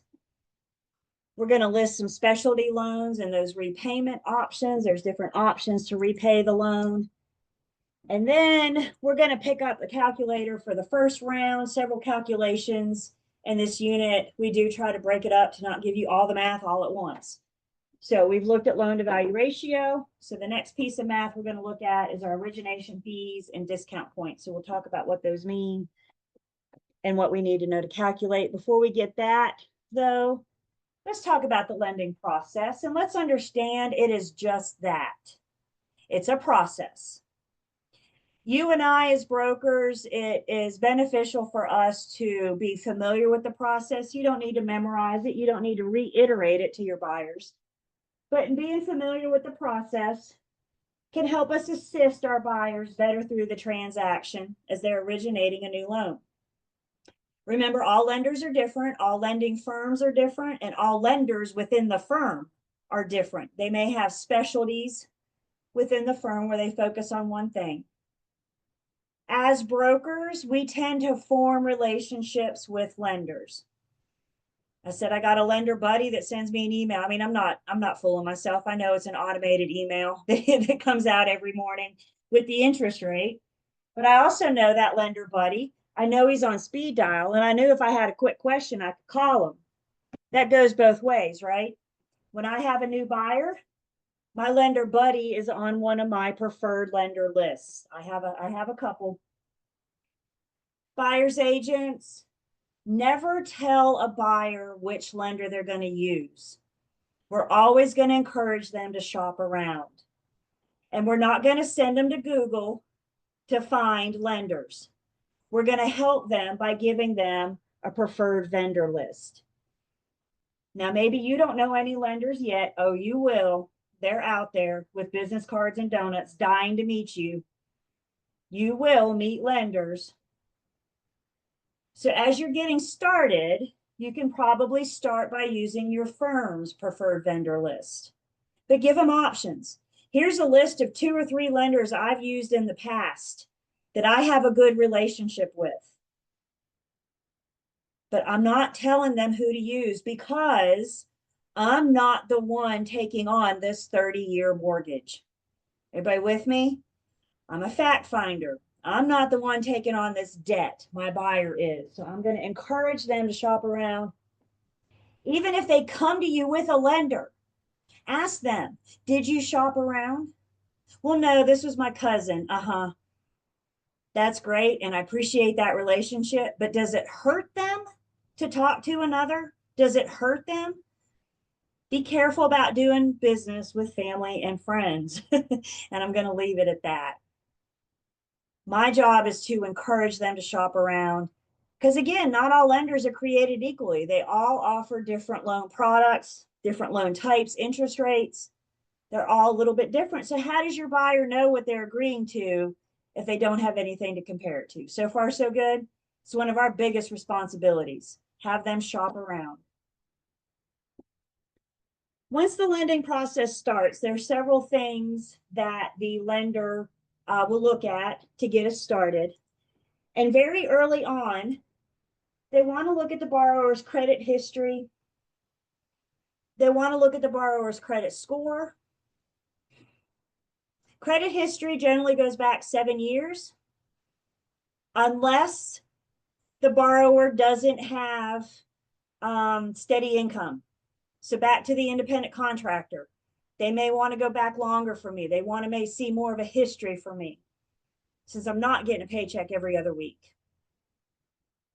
Credit score, we're going to talk a little bit about your credit score. Lenders want to know, what's your down payment? How much do you have? Debt to income ratio, how much do you owe versus how much do you make? That's more fun math we get to do in a minute. And then what other assets do you have? Do you own other properties? Do you have cars? What do you have to put up as collateral in the event of the default?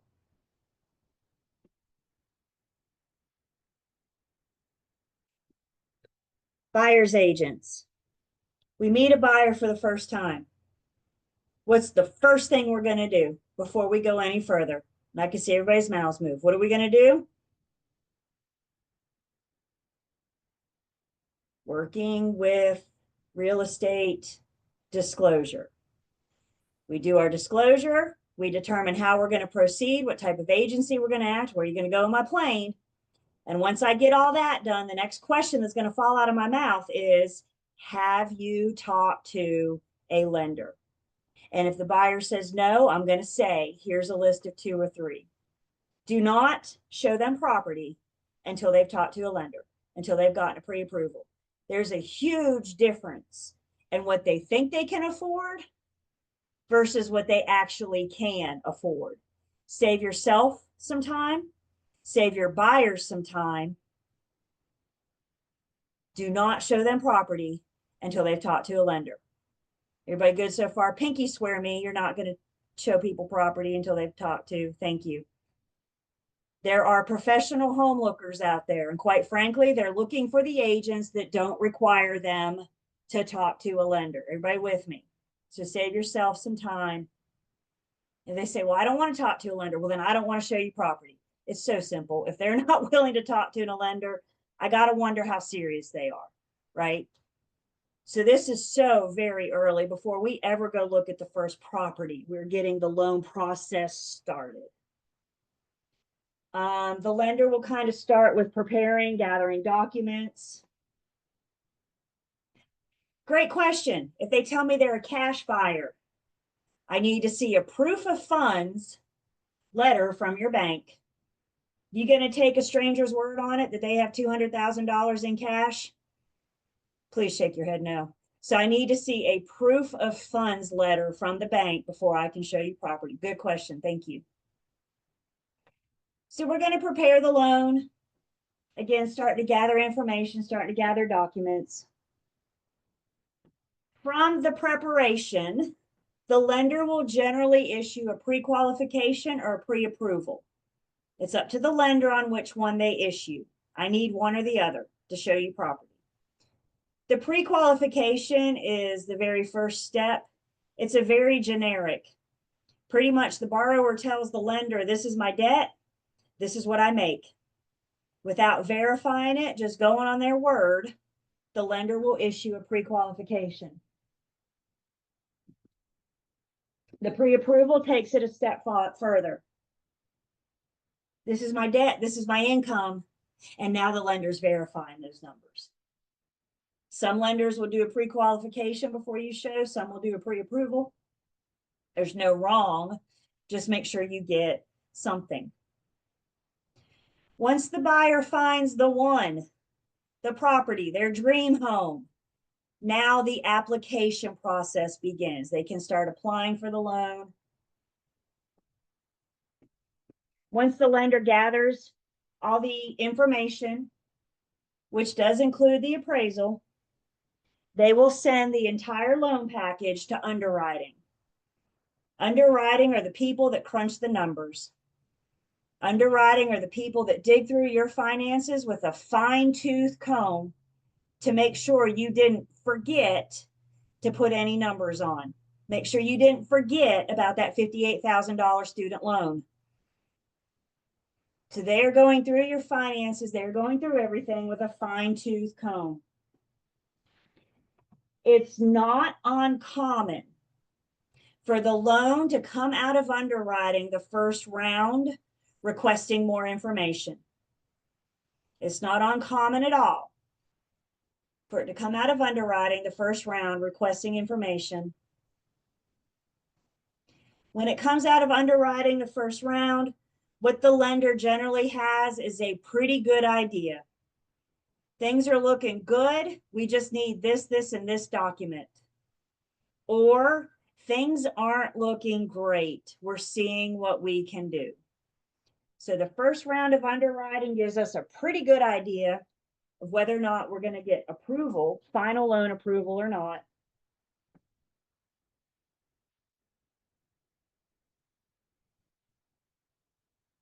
Once we get that approval, the lender will process it.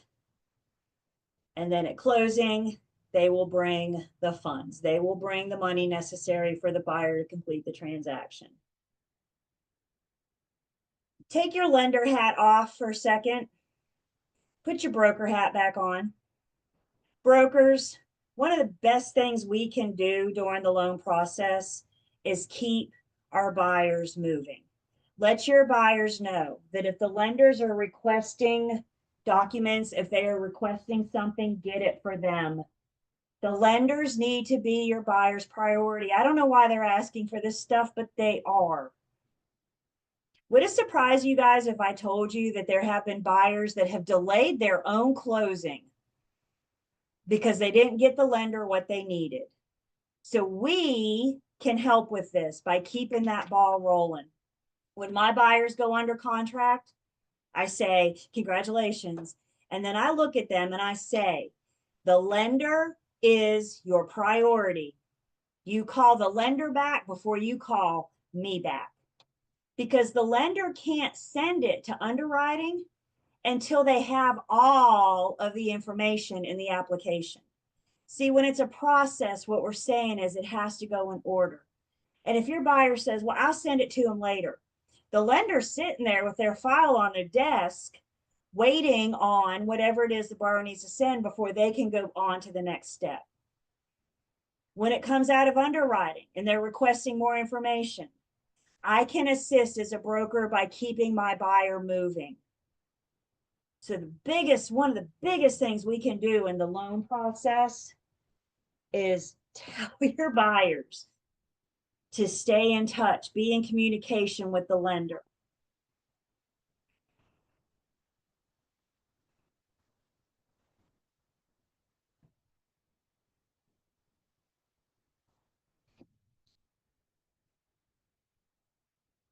As mentioned, the lender's looking for stable income.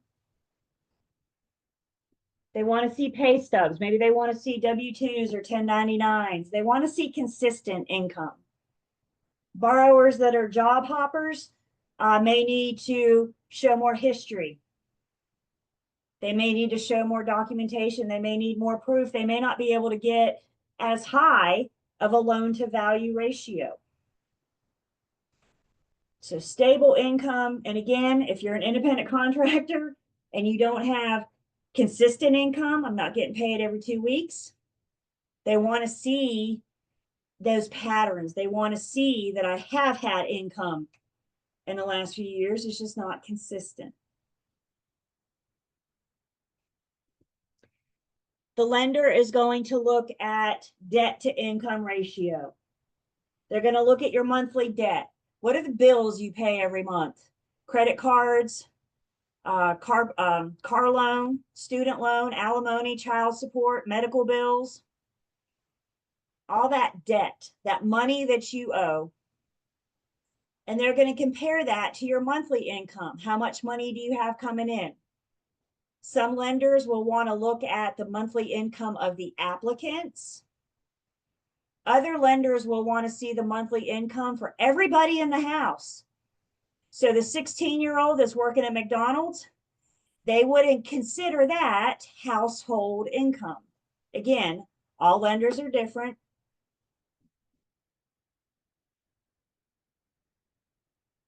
And in addition to looking at that monthly debt, monthly income, that debt to income, as mentioned, they also look at your credit score. If you have a credit score of 800, what you're telling lenders is that you're good with debt. You have debt, you pay that debt on time every time. If your credit score is in the fair range or the very poor range, you may not be considered a good candidate because it doesn't show that you manage debt.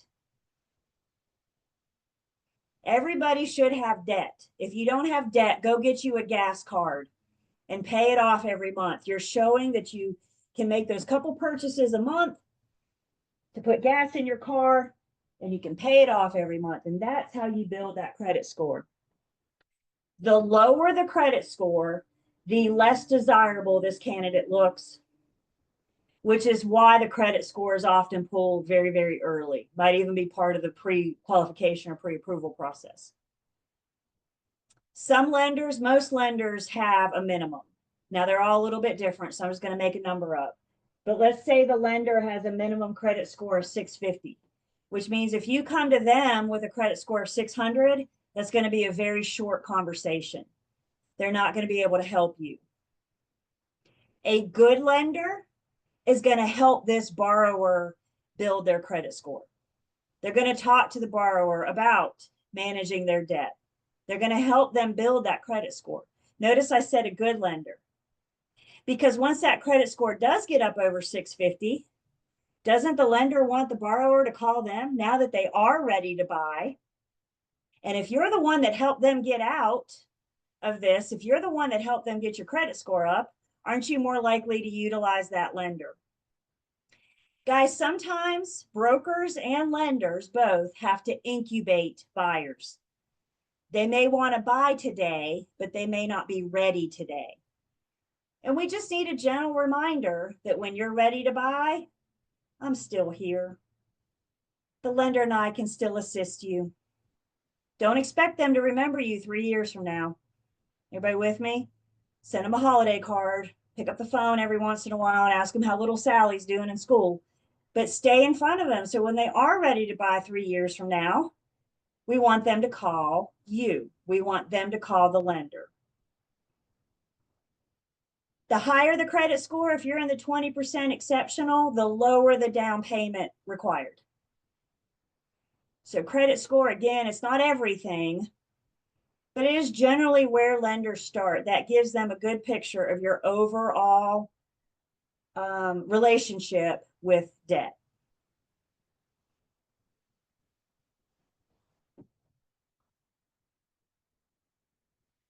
So the approval process, again, they're looking for proof. They're looking for pay stubs.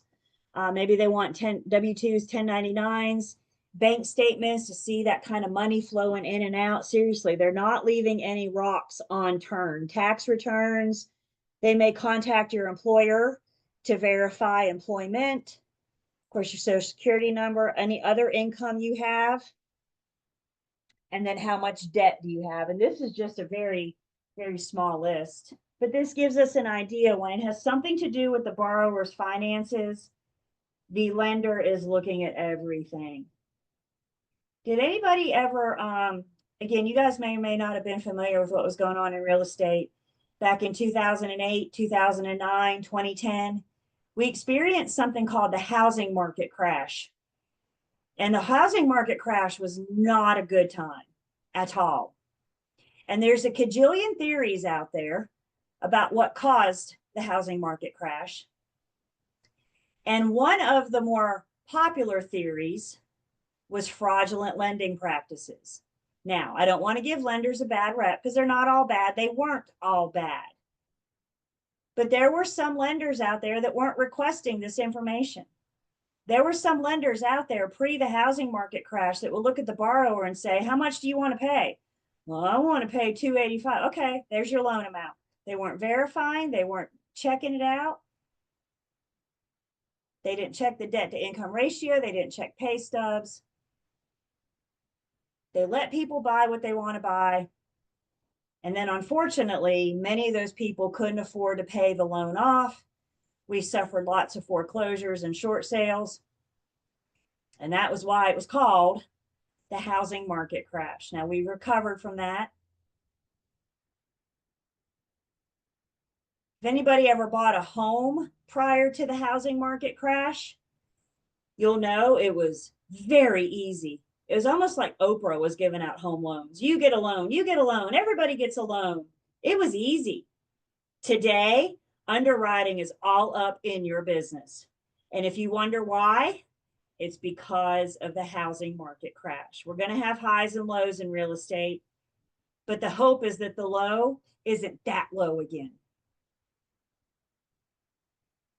So again, when your buyer calls you and says, they want to see my bank statements for the last 12 months, send it to them. I don't know why they're asking for it, but they are. And guys, if your borrower says, I'm not going to do it, then they're not going to get loan approval. The lender is driving the show, not your borrower, not your buyer.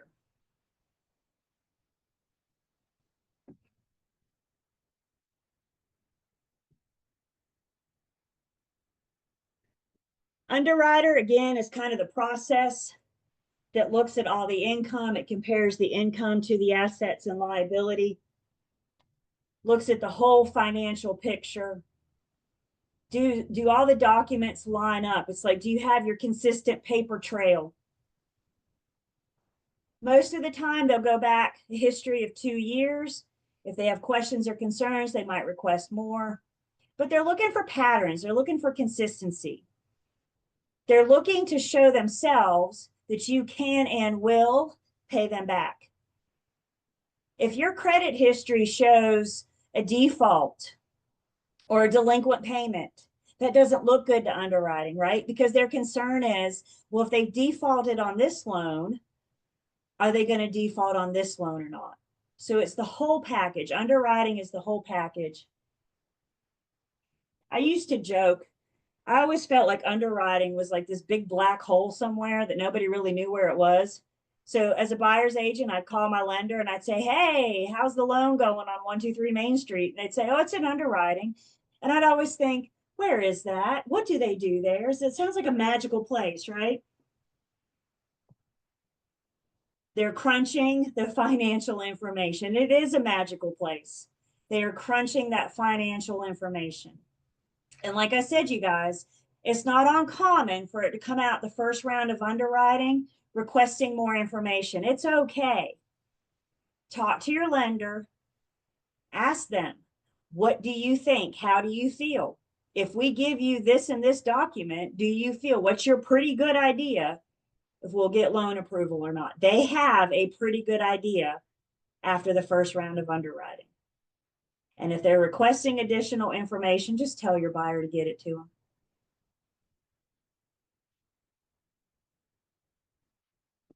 Yeah, Helena.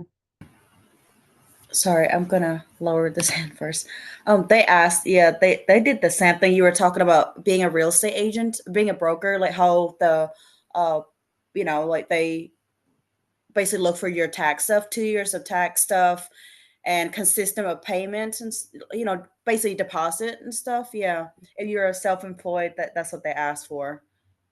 Yep. And yeah, rental stuff. If you have rental stuff, they look, for consistent of, it doesn't matter if it's $200. They want to see the consistent. Yep. They Because were that's pretty. income you have coming in. So yeah, absolutely. That's a great point, Helena. Some rental income, that's money you have coming in. Yep. Yeah, it's no joke today. Again, if you bought a house, if the last time you bought a house was pre-housing market crash, you don't know how to buy a house today. Things have changed that much. And I tell you, I've worked with buyers before. Oh, we bought 20 years ago. We know what to do. No, you don't, folks. It's a whole new world. All right, let's take a break. When we come back, more in the lending world.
we're back.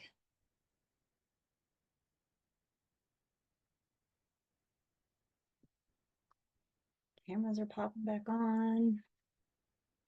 And I am taking attendance.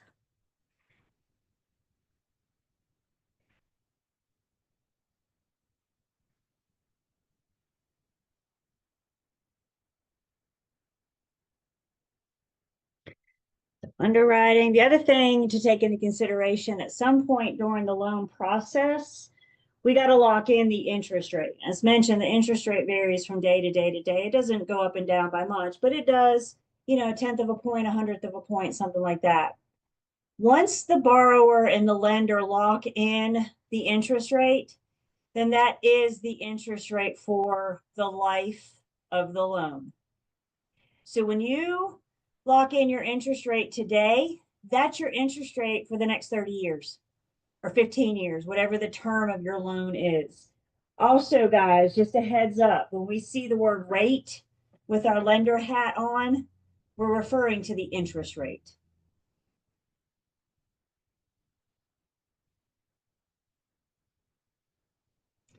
There are fees charged to originate a loan. There are fees charged to get a loan. Remember, we said the down payment is just start of it.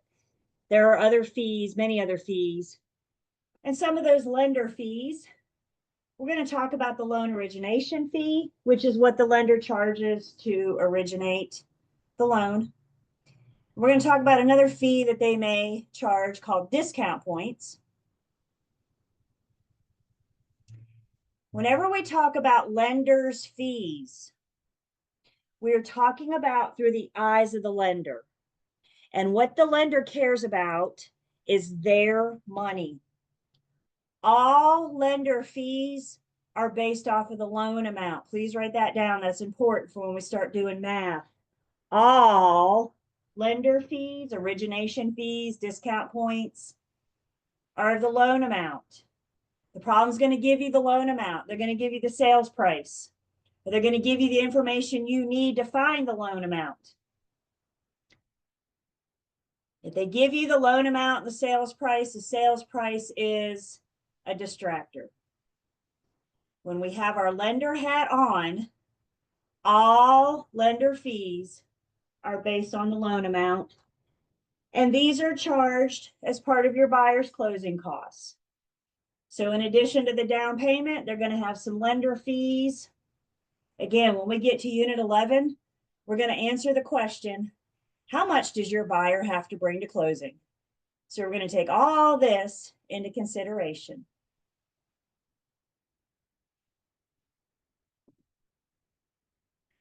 So let's talk first about origination fees. Origination fees are what the lender charges. There's paperwork involved. There's processing. Remember underwriting? They got to pay all those people in underwriting to process the loan. So lenders charge an origination fee. An origination fee could be a flat fee, but often what we see it is a percentage of the loan. Remind me in a word problem, what's that word of tell me to do? Multiply. So how do we find your origination fee? The problem's got to give you the percentage. They have to give you the percentage. There's no norm. And you take that percentage of the loan origination fee, you times it by 2% or by the loan amount. And that gives us our origination fee, again, which we paid at closing as part of all the buyer's closing costs.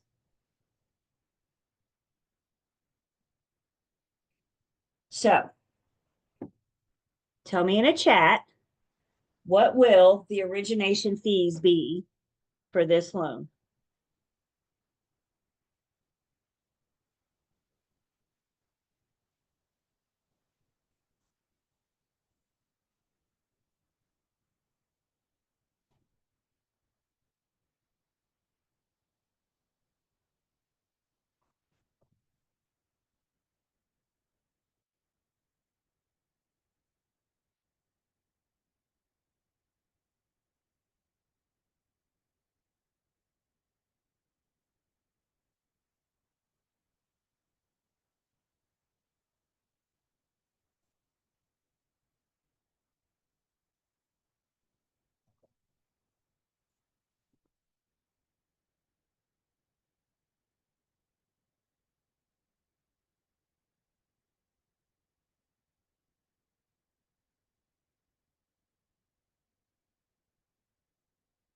Just a few more seconds.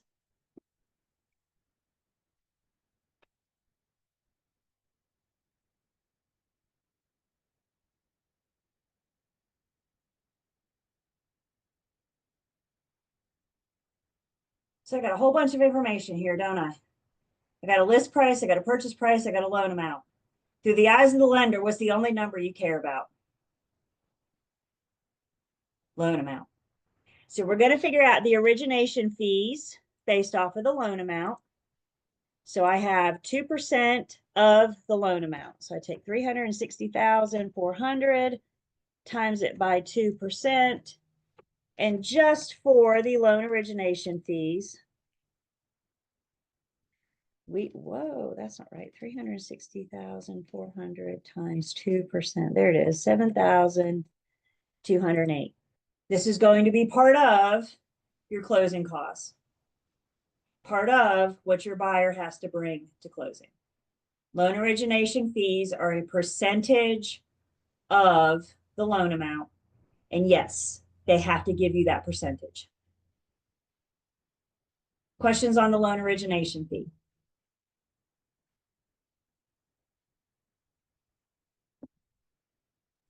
Is that added to the down payment? No, that- there's the down payment and then you have closing costs. So this is part of your closing costs. So it's all added together. Okay.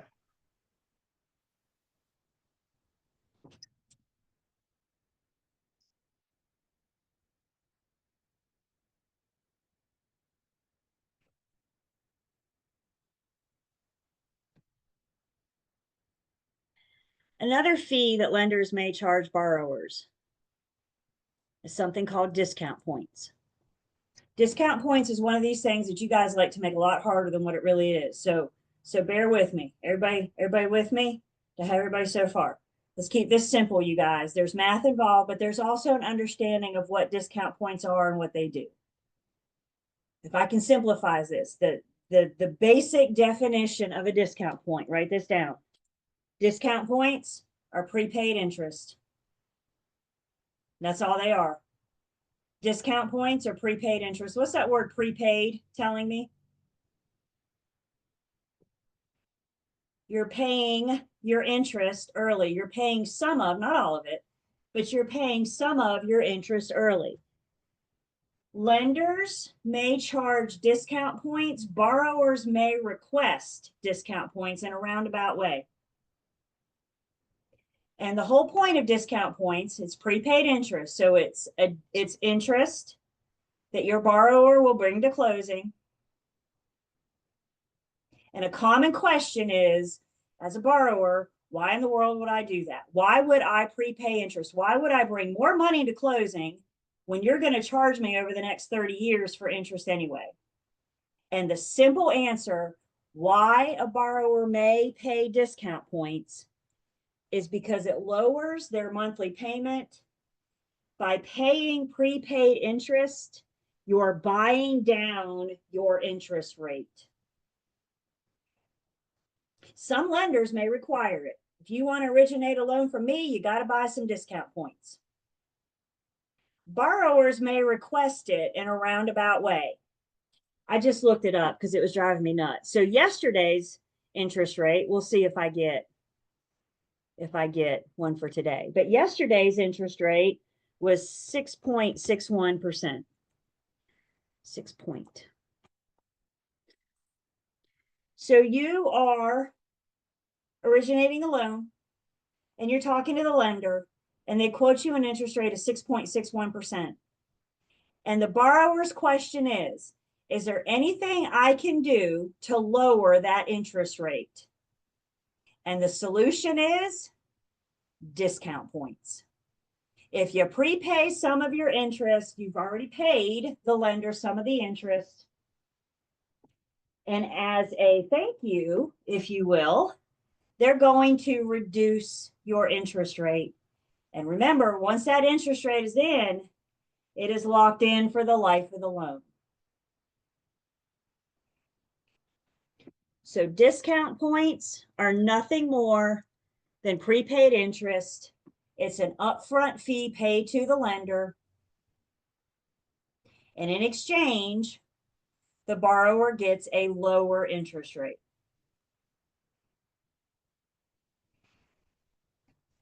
This also works both ways. The lenders don't have an interest rate. The lenders have a yield. I'm going to put that word up here so we can all see what I'm saying. Yield. The lender's yield is their rate of return. The lender's yield answers the question, how long before I get my money back? What's my rate of return? I'm going to lend you all this money. The higher the yield, the faster the lender will get their money back. So while the borrower gets a lower interest rate, discount points will decrease the interest rate. They're going to increase the lender's yield.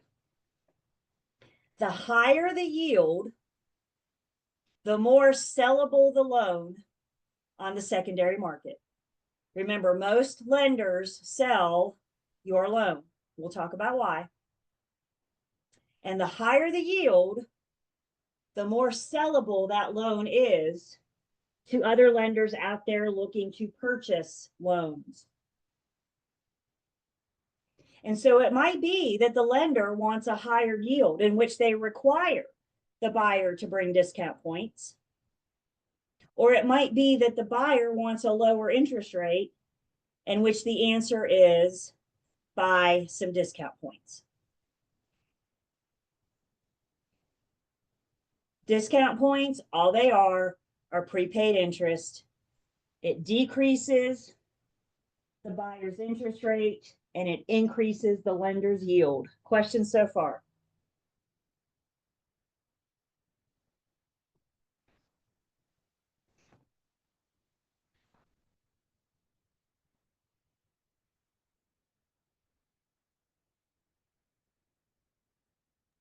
So basically, if I start off with my yield at 6.61%, and then that payment monthly would be $580. Now I do a discount points type of situation. Now I'm at 480 because I was able to. You could lower your monthly payment. Yep. And how much? That's the math we're getting ready to do. But that's exactly what you're doing, Brittany. I have this month, you've quoted me this monthly payment. Is there anything I can do to make this less? And the answer the lender's going to give you is discount points. Most loans have some type of discount points. My homeowner's on the call. There's a really good chance you pay discount points. Maybe you knew it, maybe you didn't. But most loans come with discount points. There's two pieces of math around discount points. One piece of math I guarantee you're going to see. So the guaranteed piece of math is to calculate how much in prepaid interest, how much additional, as part of my closing costs, is this buyer bringing to closing for that prepaid interest. Yes, ma'am, Sherry.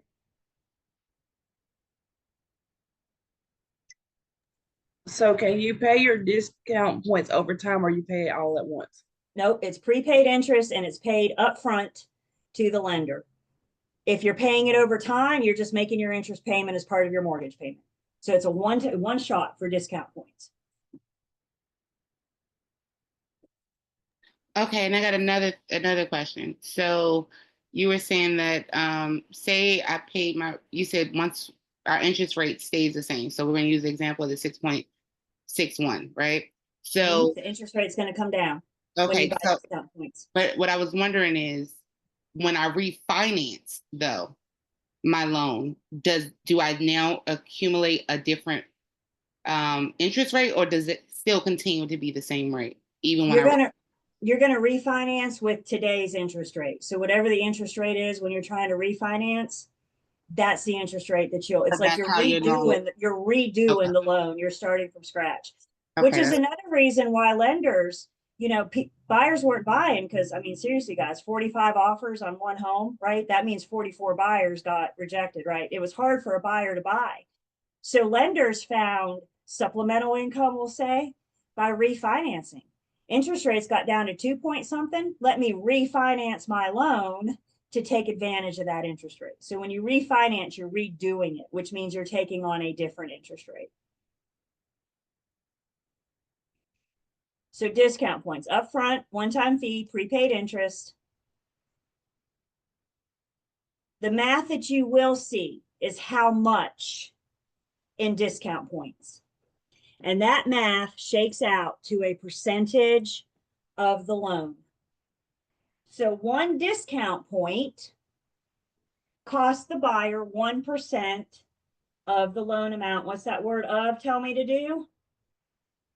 Multiply. And since we're talking about the lender, all we care about is the loan amount. The number of discount points is the percentage of the loan amount.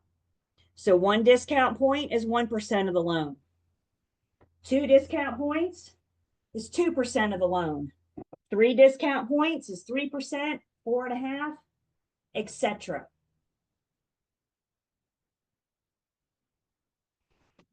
So figuring out how much in discount points is math that I guarantee you will see. The number of points, the problem has to tell you the number of points. So if they say your buyer's getting 3 points, you're going to calculate 3% of the loan. Questions so far? So what if I paid all 6.6? Like I don't have any. No.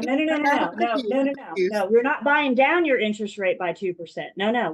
That's the next math. Okay. I'm Figuring like, out huh? how much do you have to bring to closing? Okay. All right, I'm back. All right. How much in prepaid interest? And to calculate that, we take a percentage of the loan amount. We have not touched your interest rate yet. Because, Brittany, to your point, why not come up with 6.61% and not have any interest whatsoever? Put your lender hat on. Is that how they operate? No. So this isn't the percentage you're buying down. This is the percentage of the loan. And we'll see an example in just a second. The second piece of math is how much your interest rate is going to change. So we're going to see 2 things. We're going to see the buyer's interest rate come down and the lender's yield go up. Everybody listen to me. Do not worry about this second piece of math unless the problem specifically asks what is the borrower's new interest rate or what is the lender's new loan. I'm going to say that again.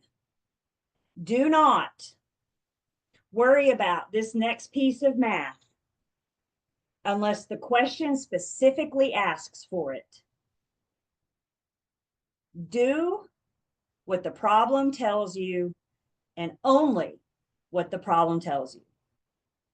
So the second piece of math, if we buy a couple discount points, what will my new interest rate be? And what will the lender's new yield? And to do that math, we're going to talk about pie. And we're going to cut that pie up into 8 pieces. Discount points are calculated in 8ths.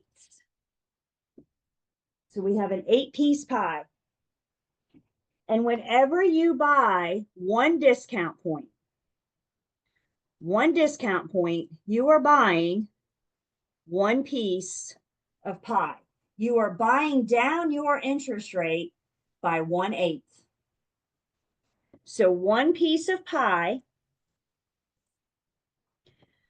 1 discount point will reduce the borrower's interest rate by 1/8%. It will increase the lender's yield by 1/8%.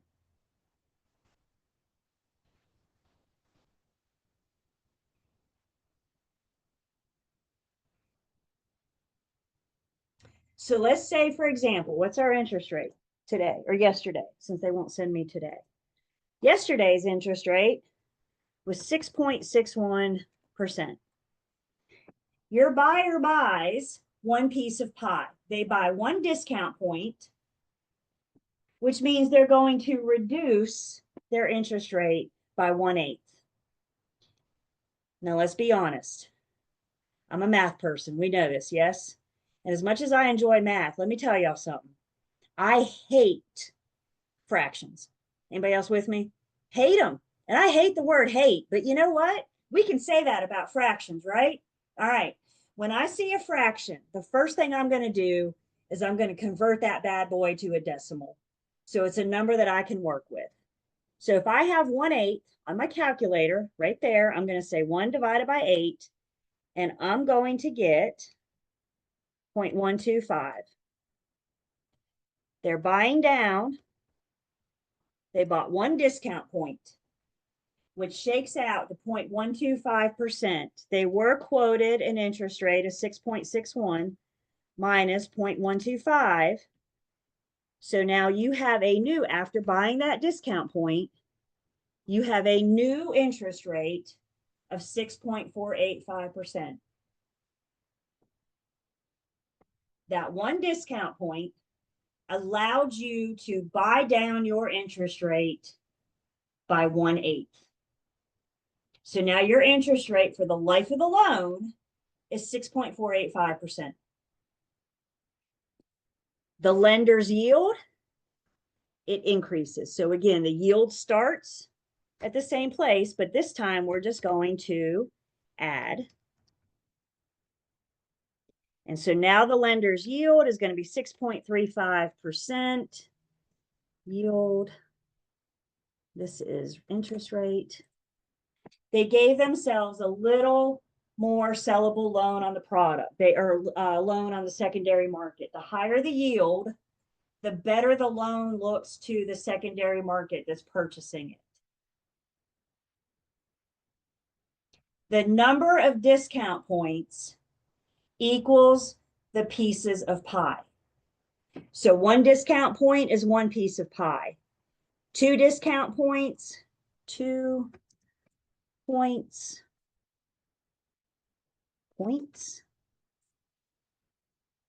is 2 pieces of pie. 3 points is 3 pieces of pie. Everybody with me? Let's do one more. 4 points is 4 pieces of pie.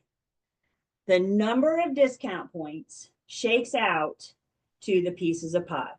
2/8, you'd be buying it down by 1/4. 4/8, you'd be buying it down by 0.50.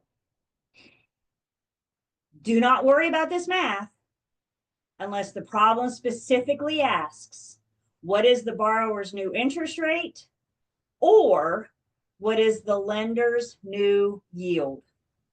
So if the problem gives you an interest rate of 6.61 and doesn't ask, you roll with 6.61. If it wants you to change the interest rate, it will tell you to. So there's math I'm guaranteeing you're going to see, percentage of the loan, and then there's increasing the borrower's or the lender's yield and decreasing the borrower's interest rate.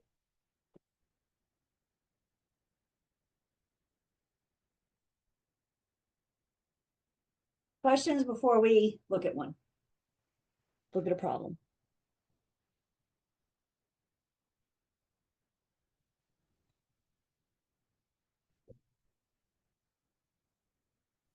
Yes, Miss Julie. Yes. Is the eighth is always going to be there for the reduction or what for the discount points, like the eighth? Just if it's 1 point. So 1 point equals 1/8. Okay. That's why I was confused. Okay, thank you. 5 points would be 5/8, and so on. I like the picture. So when I'm calculating, I like to draw the pie so I can see how many pieces of pie I'm looking at, but I'm a visual person. Convert the fraction to a decimal, and then you can adjust the interest rate and the lender's yield.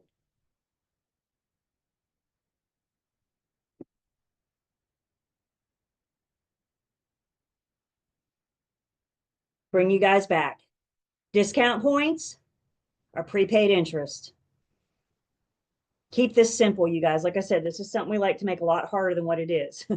Discount points are prepaid interest. You going to get something for paying prepaid interest? Sure, you're going to get a lower interest rate. the lender's going to get a higher yield. There's something in it for everybody. All right. So here's some stuff for you guys to consider. It's actually 3 questions. First thing you're going to have to do is use your loan to value ratio. No, they give you the loan amount. Oh, isn't that nice of them? If they didn't give you the loan amount, then you would have to use your loan to value ratio to solve it. But they do. Thank you, problem. So we got an interest rate, 7%, a lender's yield at 7%. There's 2 discount points and a loan amount of $360,400. You guys take a minute and tell me in a chat, how much in discount points will the buyer pay for prepaid interest? What will the lender charge the borrower in discount points? What's the borrower's new interest rate? And what is the lender's new yield? I'll give you a few minutes and then we'll talk about it.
Give that another minute and then we'll look at all 3 of these.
While you guys are finishing this up, I'm just gonna pull up a whiteboard for myself.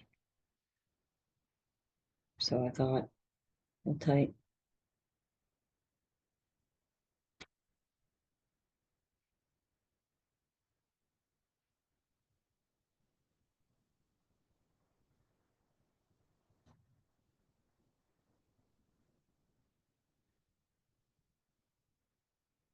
All right, so I got an interest rate quoted to the borrower for 7%. The lender's yield is 7%. We've got 2 discount points with a loan amount of $360,400. The first question, I promise you're going to see on your exams. We're going to see it again in Unit 11 when we figure out how much your buyer has to bring to closing, because discount points are also part of that closing cost. So the first question, mark my words, you'll see again. So let's make sure we're really good on that one. To figure out how much in discount points the lender is going to charge, it's a percentage of the loan. So we have a loan amount of $360,400. There's 2 discount points, which means they're going to charge 2% of the loan. So if I take $360,400 times 2%, we have your buyer bringing to closing, in addition to their down payment, in addition to their origination fee, in addition to everything else, there's an additional $7,208. This is part of their closing costs.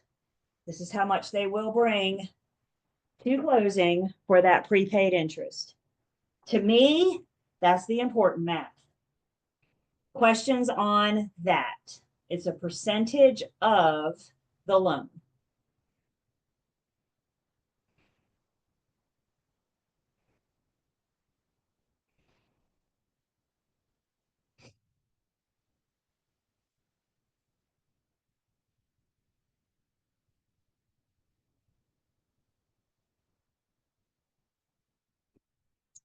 To look at the other 2 questions, what's the borrower's new interest rate? What's the lender's new yield? I like to draw it out. So let's look at our 8-piece pie. And if they are buying 2 discount points, they're going to buy down their loan by 2 pieces of pie or 2/8. 2 discount points means you're buying down your interest rate by 2/8. We've all decided how we feel about fractions. So if we take 2 divided by 8, I get a decimal. I get a number that I can work with. 2 pieces of pie, 2/8 is a quarter. You're buying down your interest rate by 0.25%. So for the borrower, you had an interest rate of 7%. You bought 2 discount points, which means you bought down your loan by 2.5%. So that means your new interest rate going into the life of the loan will be 6.75%. That's that much less you'll have to pay each month on your mortgage payment because you've already prepaid that. You've already prepaid that interest by taking $7,208 to closing. So the second question, what is the borrower's new interest rate? They will have a loan locked in at 6.75%.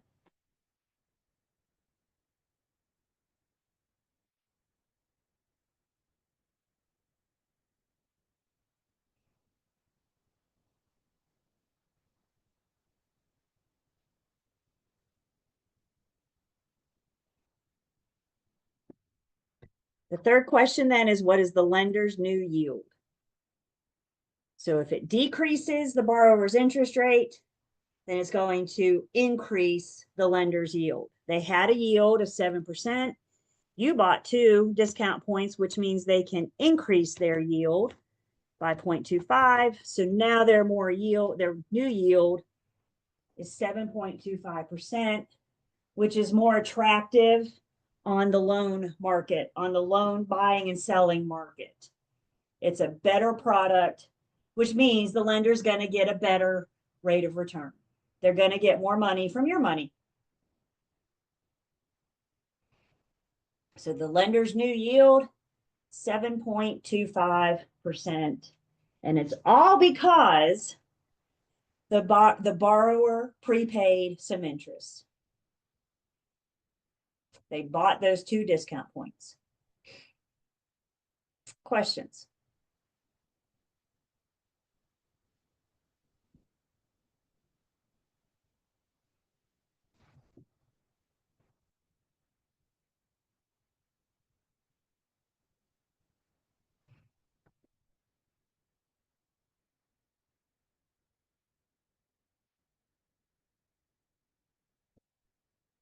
Sure.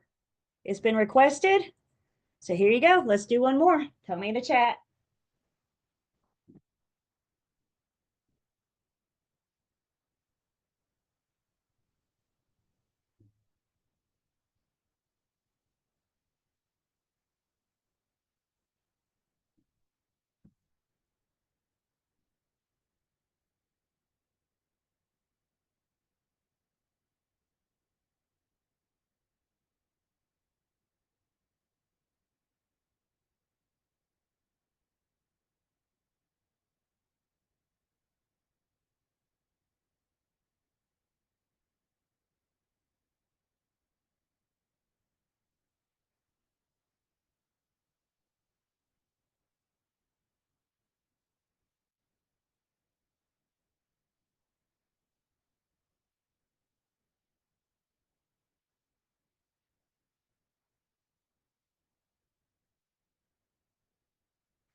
Spend a minute and then we'll talk about it.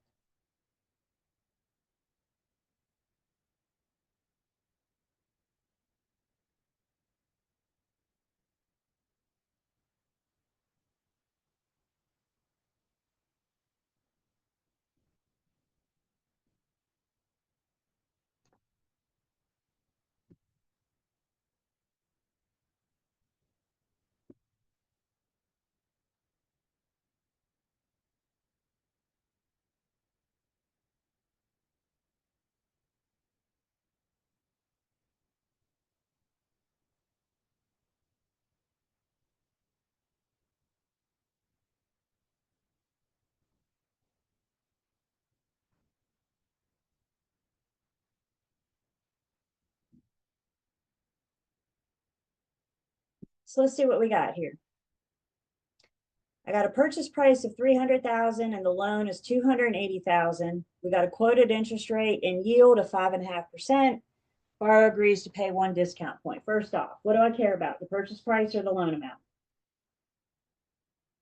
Put your lender hat on. We care about the loan amount. All lender fees are of the loan amount. Y'all hear my absolute word? All lender fees are the loan amount because that's their money. The loan amount is their money. So First question on the table is, what's it going to cost you in discount points? So I got a loan amount of 280,000.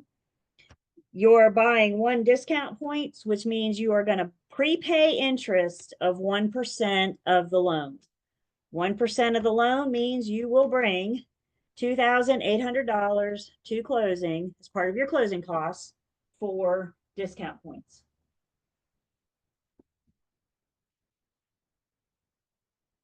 Question on this, the math that I care about. Questions on how I got the 2,800.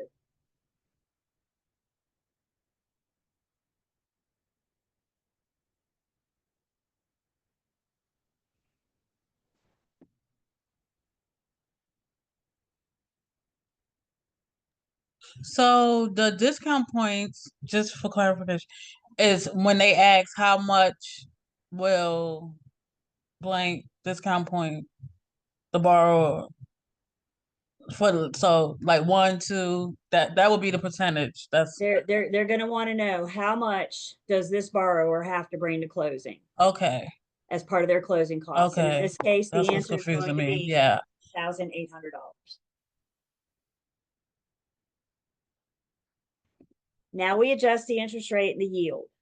1 discount point equals 1 piece of pie. 1 piece of pie is 1/8, which shakes out to 0.125.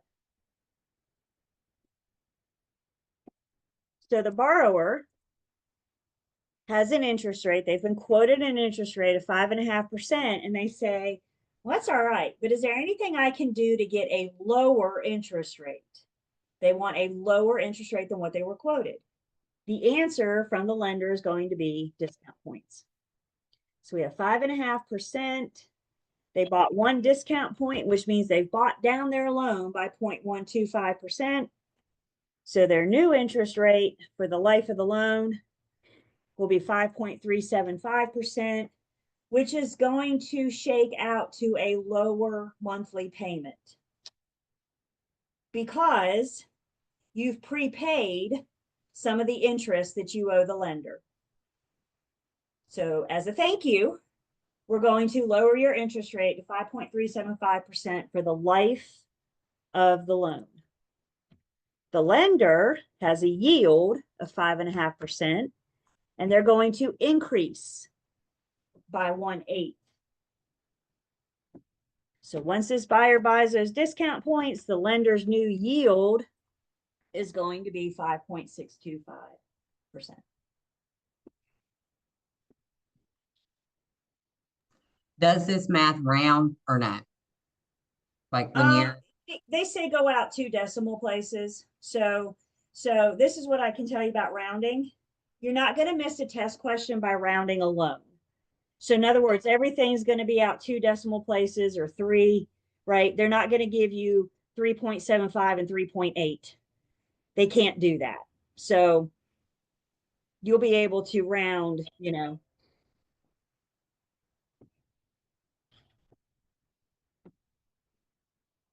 discount points. Again, you guys, it's more important to me that you understand what it means. It's more important to me that you understand how to calculate that 2,800.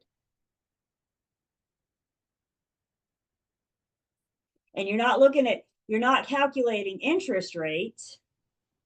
You're calculating discount points because discount points are prepaid interest. And discount points, prepaid interest shakes out to a percentage of the loan. I don't have any others to go over, but guess what? You got plenty of practice in the Unit 6 material in the online learning system. Remember, we got to keep moving on math. Remind me how much math you're going to see? 5%. So we got to keep moving. You guys got plenty of practice in Learn, Test, Pass. Fair enough?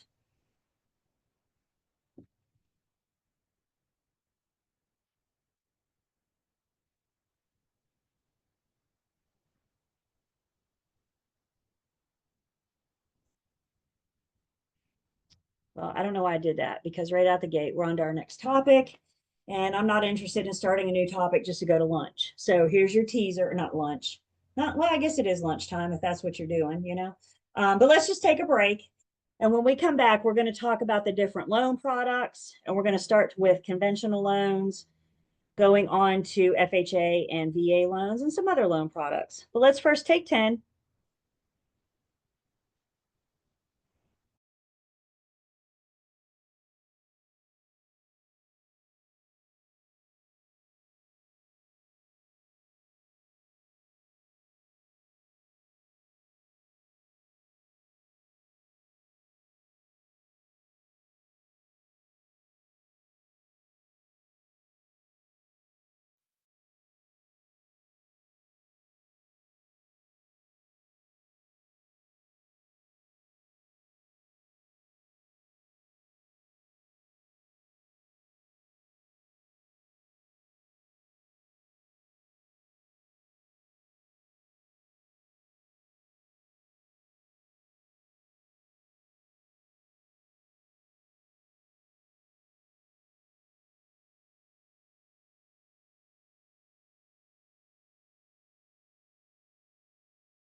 Welcome back.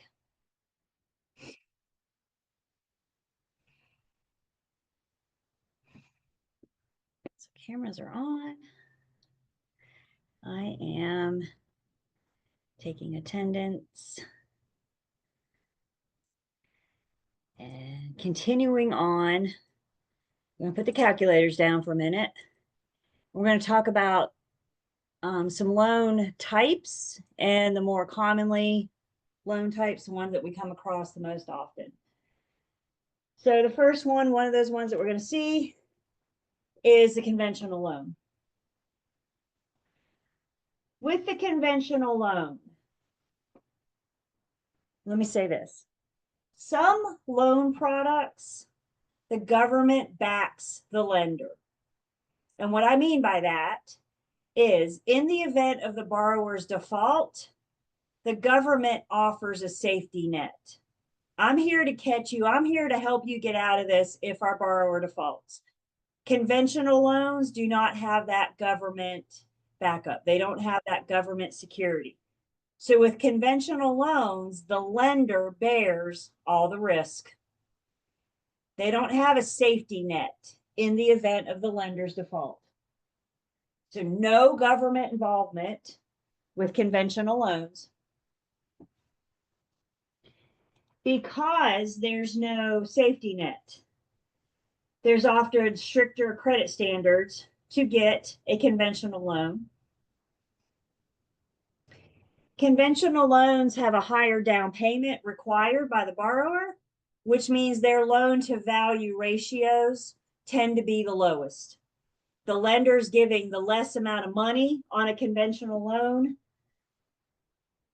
So the higher down payment from the borrower shakes out to the lower loan to value ratio. Because there is no safety net, because conventional loans don't have the backing of the government, it's not uncommon for the lender to charge PMI or private mortgage insurance when the loan is 80%, the loan to value ratio is 80% or more. So when the loan to value ratio is 80% or more, it's not uncommon for the lender to charge insurance. What does insurance do? It protects you if something goes wrong, right? What does private mortgage insurance do? It protects the lender in the event of the borrower's default. So PMI, private mortgage insurance, is often seen on conventional loans when the loan to value ratio is 80% or more.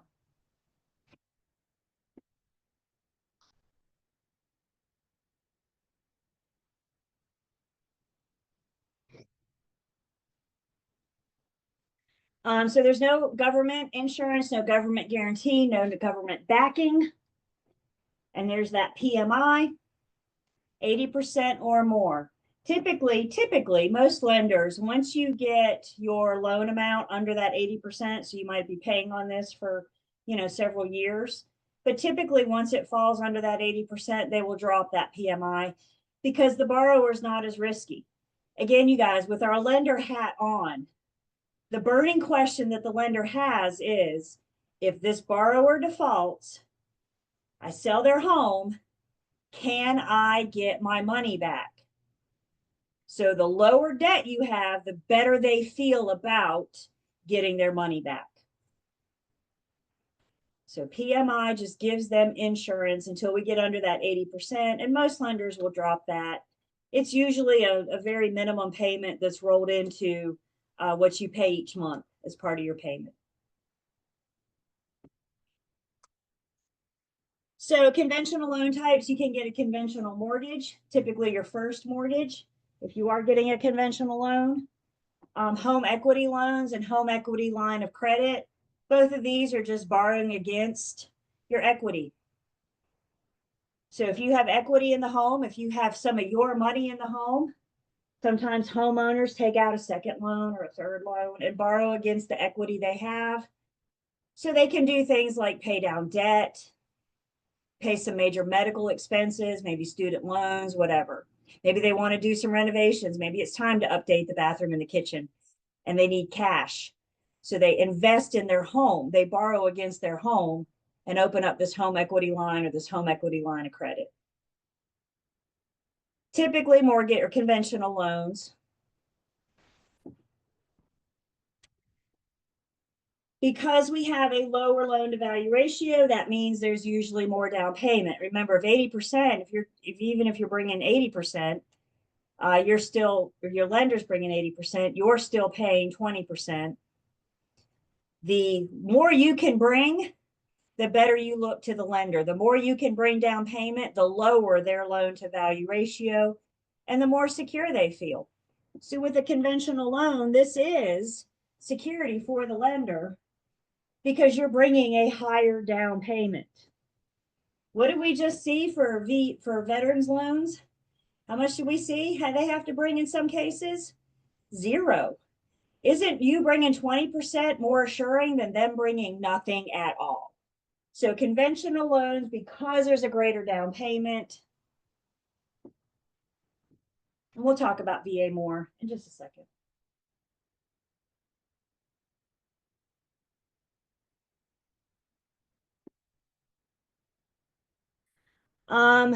Conventional loans are not assumable generally because they have that alienation clause, that due on sale. So most conventional loans are not going to be assumable. Of course, the lender can make it assumable in the promissory note, but we're talking overall.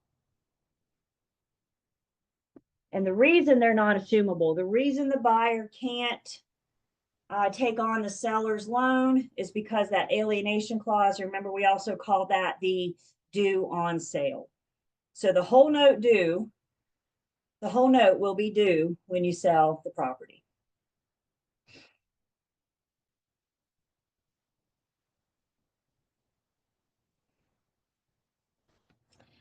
Another loan product you're going to come across are FHA loans.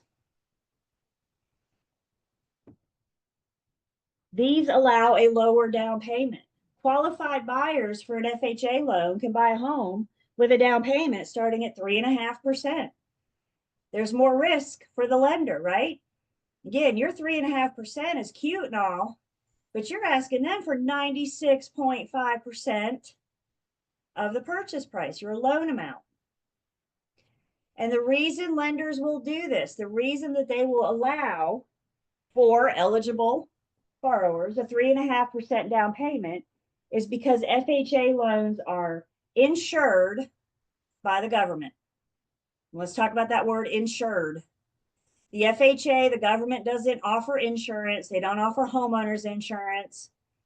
The FHA insured loan insures the lender in the event of the borrower's default. The FHA insured loans provides a safety net. So because they have that government backing, because they have that safety net, if the borrower defaults, they're there to catch them. The risk for the lender goes down. Not all buyers can qualify for an FHA loan. Again, you got to have good credit. You got to have good history. Remember, it's kind of funny to say this, but let's be honest. The government's involved now. There's more hoops and red tape, right? That just happens when we get the government involved. There's more going on. The other thing with FHA loans is that the property has to approve. And not all homes are going to approve under FHA loans. I want you to make a mental note for future you. Don't worry about it now. But once you get licensed and you're out working with buyers, if you have a buyer that's interested in an FHA loan, get with your lender and they can offer you a list of things about the property that won't be approved. So when you're showing this home to your buyer that's getting the FHA loan, I can refer to this list. And I can say something like, well, the roof is 35 years old. The property may not get an FHA loan because a roof 35 years old means you're probably going to be buying a new roof soon. And the lender's going, well, I'm just giving you a loan at 96.5%. So if I'm giving you this loan, how do you afford to put a new roof on? Chipped paint when the property was built prior to 1978. What are we dealing with? Anything built prior to 1978, chip paint, we're dealing with lead.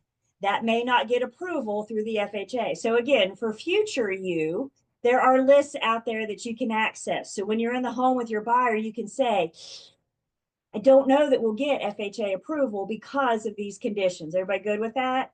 So with FHA, again, the government's involved now. So we're dealing with approving the people and the property.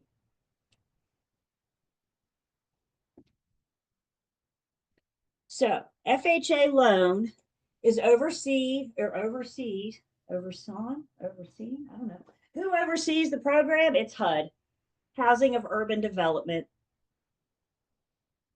HUD oversees FHA loan program.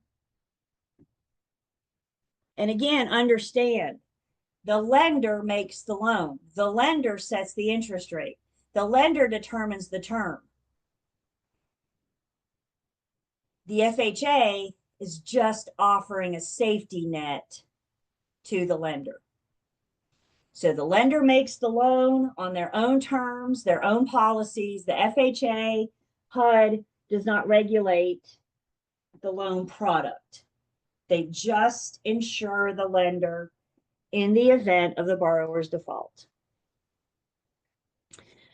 With FHA financing, it needs to be owner occupied. That's a question they will ask. Are you going to be the one to live here? And if you say no, you're probably not going to get an FHA. If you lie, that's called loan fraud. Loan fraud is bad. So owner occupied, 1 to 4 units qualify for FHA. If you're buying an apartment complex with 5 or more units, you're not going to get an FHA loan.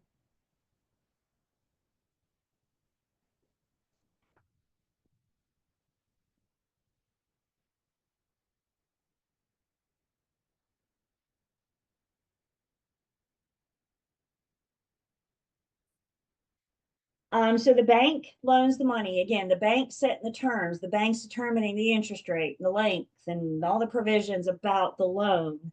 All the government is doing is insuring the lender.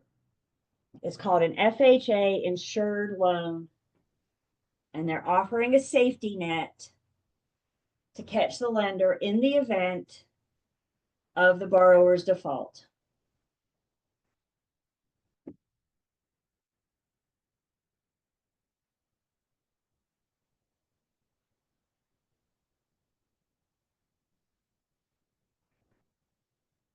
The bank, the lender sets the interest rate.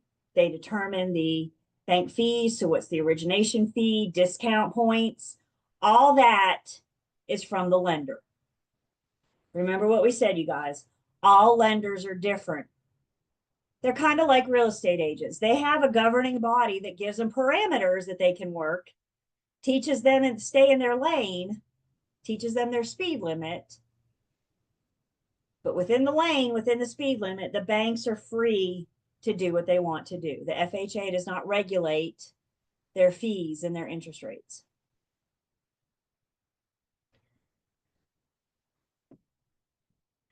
With an FHA loan, there's often a MIP, or a mortgage insurance premium. This is usually, it's going to be broken down. There's going to be one upfront fee paid at closing. Part of your closing costs will be a MIP. And then there's usually an annual premium that is just divided by 12 and rolled into your mortgage payment. We're going to break down your mortgage payment just a bit, the pieces of the mortgage payment.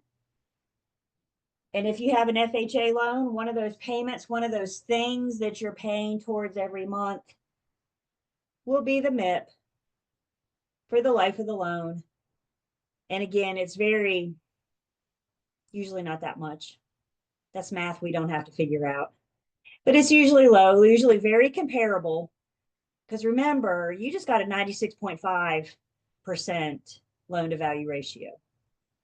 So it's comparable. As mentioned with FHA loan, the property has to pass as well. So the appraisal process is different for an FHA loan than it is a conventional.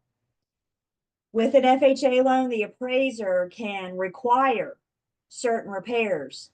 And if these repairs aren't done, we're not going to get loan approval.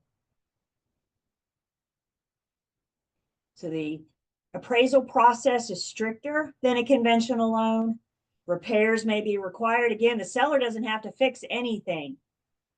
So if we can't agree to these repairs, then we're not going to get loan approval.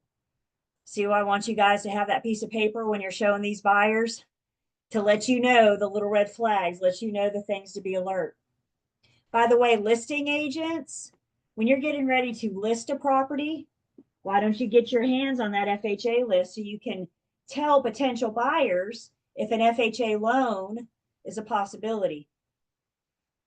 But if it's got a list of things that FHA isn't going to approve, don't encourage your buyer to try. Does that make sense? We're costing them time and money. If you don't believe the condition of the house will approve FHA, and that's why you have that list. So you can help your buyers determine. So the appraisal process is different. Certified appraisal is the same appraiser. They just have a different process to approve the property.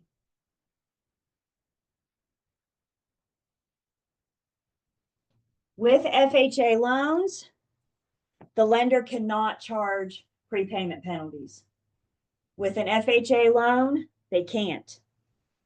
So if you're making more than your required payment, or if you pay it off early, they cannot charge you a penalty for doing so.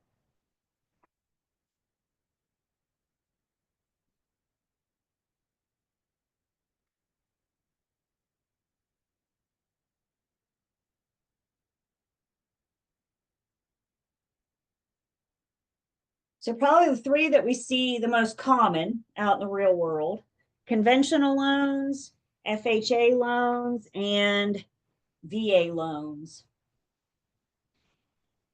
VA loans are also backed by the government. The government offers a safety net to lenders in the event of the borrower's default. FHA loans are insured by the government. VA loans are guaranteed. So with a VA loan, the lender has a guarantee. If this borrower defaults, I will back you up. I will catch you. I have your safety net. Because the government guarantees the lender in the event of the borrower's default, most lenders will issue VA loans with little to no down payment. It's not uncommon for an eligible veteran to have 100% loan to value ratio. Now, hear me, they still need to apply. Not all vets are going to get 100%. They're still going to look at their debt to income ratio. They're still going to make sure that their numbers shake out, credit score, credit history. We're not guaranteeing all vets can get the loan. The government is guaranteeing the lender in the event of the borrower's default. So any of our vets, any of our veterans, and their unremarried widow or widowers may qualify for a VA loan. So our eligible vets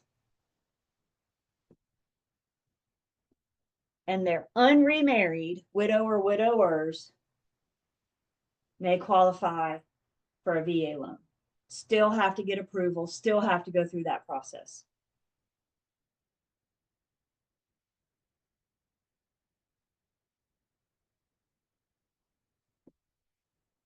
The government guarantees the lender in the event of the borrower's default. This is a solid safety net. Again, the lender funds the loan. They set the interest rates. The government does not get involved with the origination process, with the product, with the interest rate, with the terms. The government does not set that. The lender determines the charges. The lender determines the fees. So even if your buyer's going VA, we still want to encourage them to talk to a couple different lenders because they still want to shop around the loan. They still want to find the best terms for them.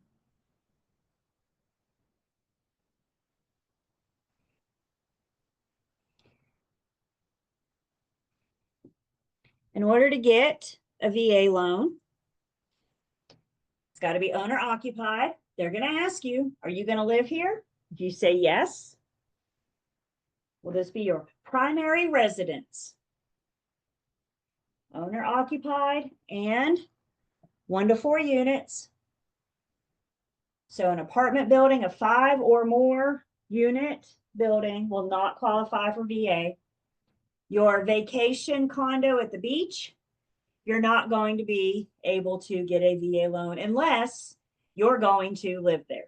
If you're going to rent it out, if you're going to have it as a vacation property, it's got to be owner occupied.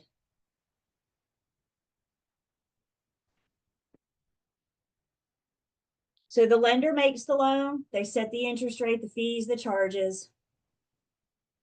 Hang on just 1 second. Yep. And the Veterans Administrative or the VA guarantees the lender. They guarantee the lender in the event of the borrower's default. Conventional has a PMI, FHA has a MIP, VA loans have a funding fee. A funding fee is a one-time fee that lender charges the borrowers. It's not going to be an upfront payment and then something that's rolled into your monthly payment. It's a one-time fee at closing. And here's the kicker, you guys, like the VA loan needs anything to be better. Oftentimes, the eligible borrower can fund their funding fee through the loan. So if you're getting 100% loan to value ratio and you're funding the funding fee, your loan to value ratio may start more than 100%. If you have the money up front, great. If not, they'll fund you. They'll help you out with it. So it can be financed.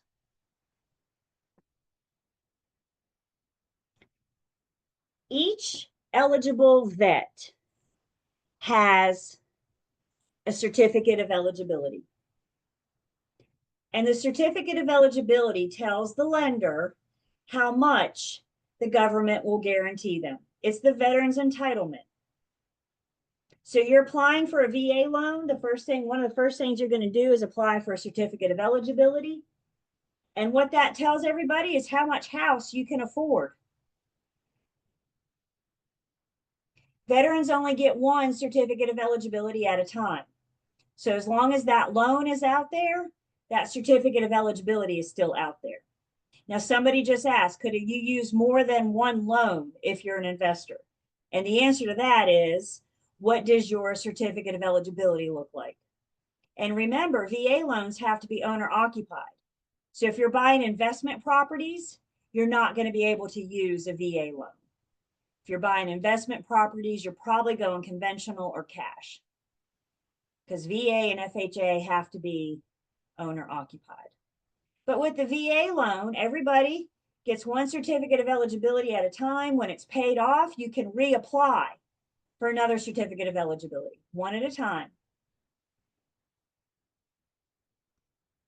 And this, again, just lets the lender know how much the government will guarantee them.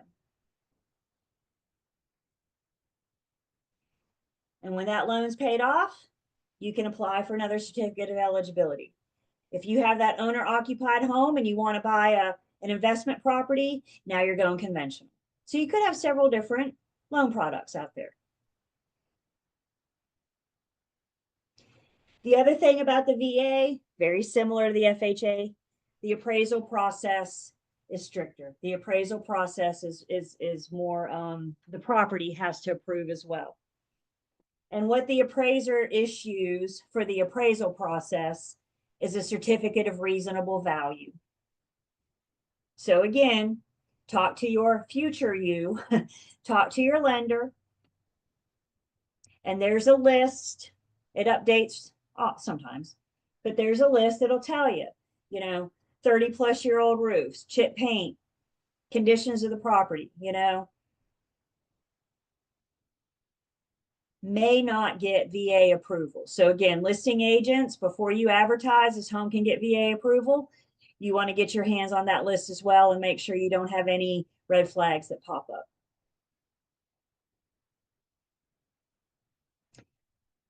With a VA loan, if the home doesn't appraise, if it doesn't, that loan to value ratio, and if the value doesn't shake out to the sales price, so if it doesn't appraise for the sales price, most VA loans will offer the buyer an out. VA loans, if it doesn't appraise, will allow the buyer to terminate their contract and not suffer as much breach of contract consequences. I got a form when we're using FHA VA loans. We got a form that addresses what happens if it doesn't appraise. What are the veterans' options? We're going to look more at forms. These forms, when we get to Unit 8, we talk about our contract. And we're going to talk about some of these forms that may go with the contract. So the home doesn't appraise, the seller won't come off the purchase price, the buyer doesn't have any cash. This allows them to terminate. They will still face some consequences of breach, but not as much as if they didn't have this protection. Yeah, Brittany. So do sellers look at that a lot of times, I guess, what type of loan, I guess, is in the offer? If like it maybe be a little bit, okay, like they question probably VA. Yep. So Brittany, is listing agents, when this offer comes in, we need to make sure our seller understands what they're accepting. If it doesn't appraise, the other fun fact about VA loans, repairs aren't typically, or not repairs, I'm sorry, inspections aren't typically required unless you're dealing with a VA loan. And VA loans, for example, require a pest inspection. Like they require it. Like they're not going to approve the loan without a pest inspection. But here's the kicker. They require the pest inspection, but they don't allow the borrower to pay for it.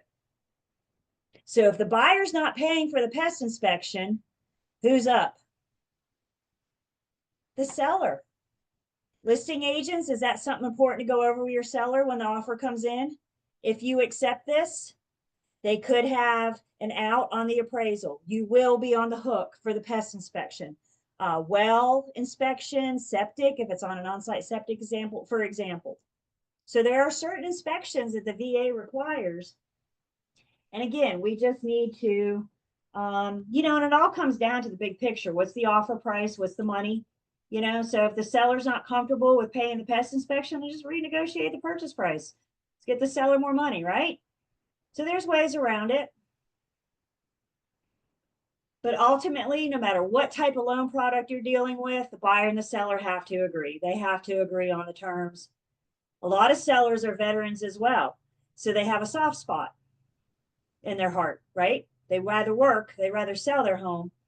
By the way, is loan product a protected class? Could you select the offer based solely on the loan product? Could you be selective? Yeah, because loan product isn't a protected class.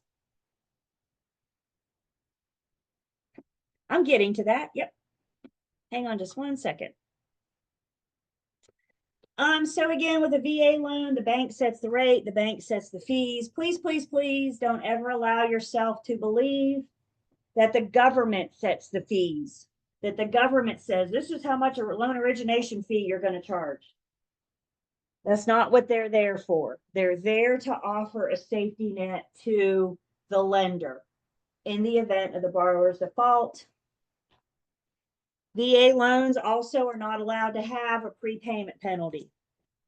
So if you pay your loan off early, they're not going to charge you a penalty on a VA loan.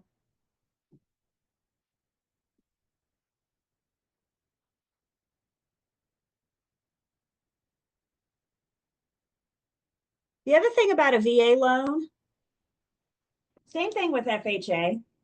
FHA and VA loans are assumable, which means the buyer can assume the seller's loan. They can take over the seller's debt. And guys, here's the kicker. You don't have to be a vet to assume a seller's loan. You don't have to be a veteran to assume the seller's loan. Anybody that qualifies, anybody that's approved can assume the veteran's loan. But remember, the veteran can only have one certificate of eligibility out there at a time. So if you have your certificate of eligibility, you go sell your home and you allow the buyer to assume your loan, that certificate of eligibility is still out there until it's paid off. You can get a conventional loan, an FHA loan, but you wouldn't be able to get a VA loan while that certificate's still out there.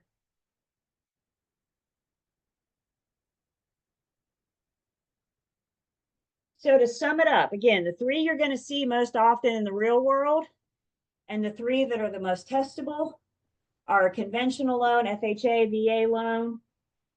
You may want to take a quick picture of this. Remember, I'm also recording, and also remember our PowerPoints are in our Google Drive. So you have those to review as well. But this gives us a nice little side-by-side comparison of the most testable loan programs and the most common ones that we see in the real world. Keep it simple. Remember, you're not in lending school. I'm never going to look at a buyer and say, oh, you should go FHA. I'm not the lender. I'm going to look at my buyer and say, I think you should talk to a lender. And I think you should talk to them. The difference is about, does a conventional loan work for you or an FHA loan? Y'all don't tell your buyers what to do. The real estate license doesn't give you that kind of power. So we're going to encourage them to shop around, always encourage them to talk to a couple different lenders.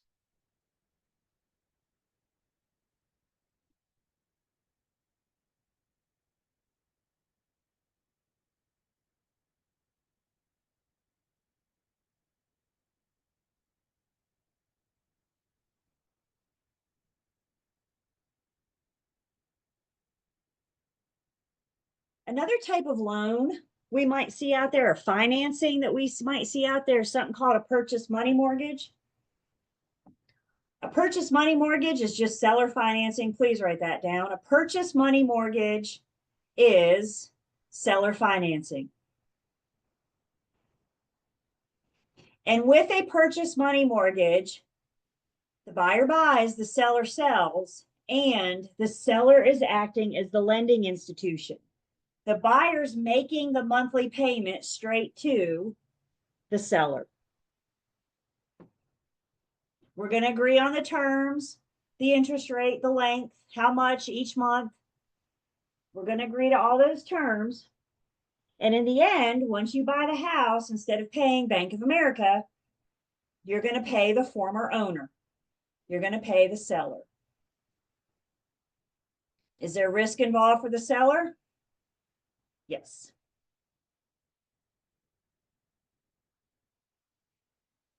Yeah, Ebony. So like signs that, like if you're on the highway or even in neighborhood and they say we buy cash, this will be considered for them. No, they're Houses. offering you cash for your home. Home. Oh, Like okay. the We Buy Ugly Houses people, they're going to come out, they're going to throw a number at you. Oh, okay. Okay. With this, the seller's acting like the bank. You're not paying Movement Mortgage. You're paying Mr. and Mrs. Jones or whomever you bought your house from. Another type of seller financing is called an installment land contract. Once again, the buyer's paying the seller, but they're not paying the seller in one lump sum. they are paying the seller in installments.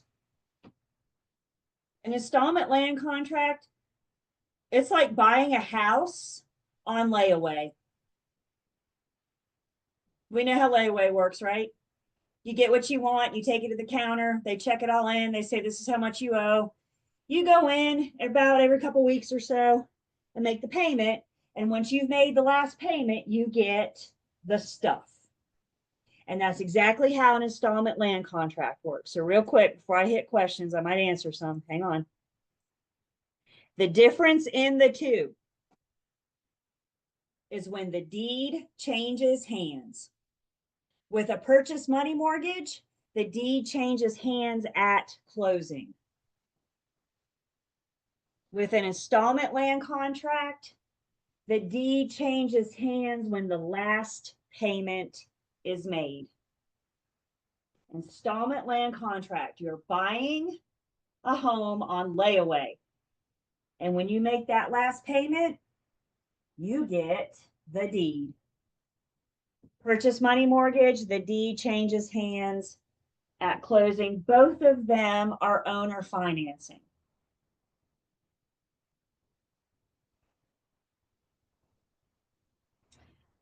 Question comes in, can you sue?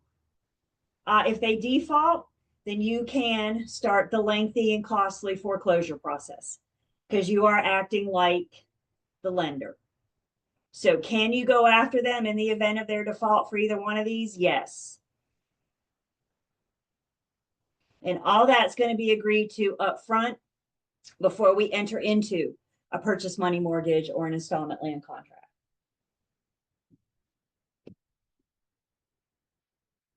So two different types of seller financing. Purchase money mortgage, the deed changes hands at closing. Installment land contract, the deed changes hands when the last payment's made. Questions? So Attorneys are involved. Call your attorney for sure. Yes, Brittany. So if the deed is transferred at closing, that means the seller's already paid off their portion of like their loan. They no longer have a loan. They own. That's right. That's right. Because they've relinquished themselves from that property. So they have a due on sale. So all that money you're paying to them just goes straight to their pocket. I would think interest rates would be higher on a purchase money mortgage because of the risk to the seller. But this could be a really good solution for maybe a buyer that's hard to get credit, maybe hard for the lender to approve. So maybe you have faith in this buyer and you want to give them a shot. So you offer a purchase money mortgage. I still see like Ebony was talking about the signs. I still see signs like usually on big tracts of land. And usually they're like these old rickety wooden signs and it says like 46 plus or minus acres. And then somewhere on that, they're all in spray paint, right? And somewhere on there, it might say seller financing available, which means the seller is willing to be the bank. The seller is willing to allow you to pay them. Yes, ma'am, Chantel. So, say for example, you have someone that is making payments to the seller. Can they go behind the seller's back and get like a loan to pay the seller off so that way they can have their name on the loan, if that makes sense? Sure. Okay. Do you finance a home with the purchase money and a couple of years into it, you want to get a loan to pay the seller? Yeah, and quite frankly, you might have a happier seller because you've paid them back sooner. You guys are now done. So, maybe you can't, that's a great point, Chantel. Maybe you can't get a loan now, but 5 years from now, your credit looks a lot better. So you just need to talk to that lender and weigh out your options, right? Let the lender know I'm applying for a loan to pay off my purchase money mortgage. Let's see, Houston.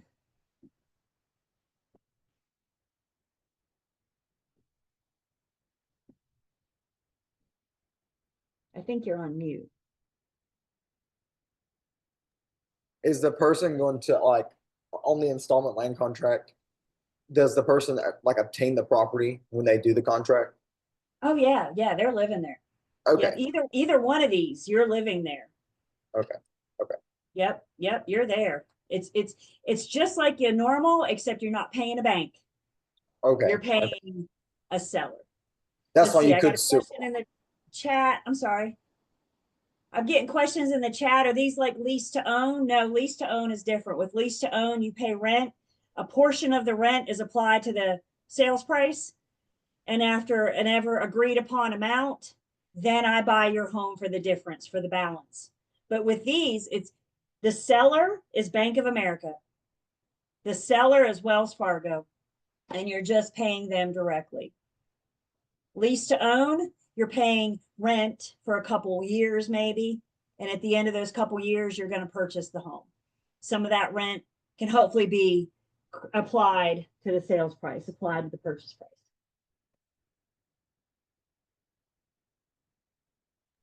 So our book has like a hazardy type symbol that says a seller may not sue for a deficiency judgment in the event of default. Oh, you know what? You're right. And I apologize. Somebody asked and I said wrong. You're right.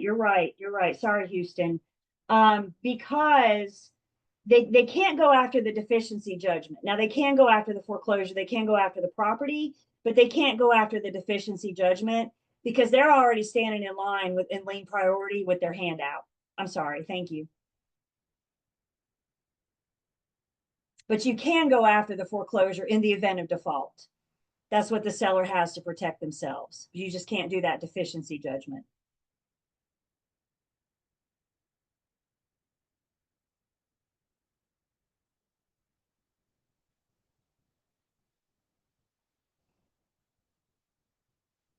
Attorneys. If your buyer wants to buy using seller financing, if your seller's considering seller financing, we need to get attorneys involved because guys, I say we have a form for that. In these cases, I don't. We don't have forms for these. So we got to start with attorneys anyway to get the paperwork drawn up if this is what the parties want to do, if this is what the parties agree to. So we have attorneys involved to make sure, I mean, everybody's got to understand their risk. Everybody's got to understand what's up, make sure we're on the same page.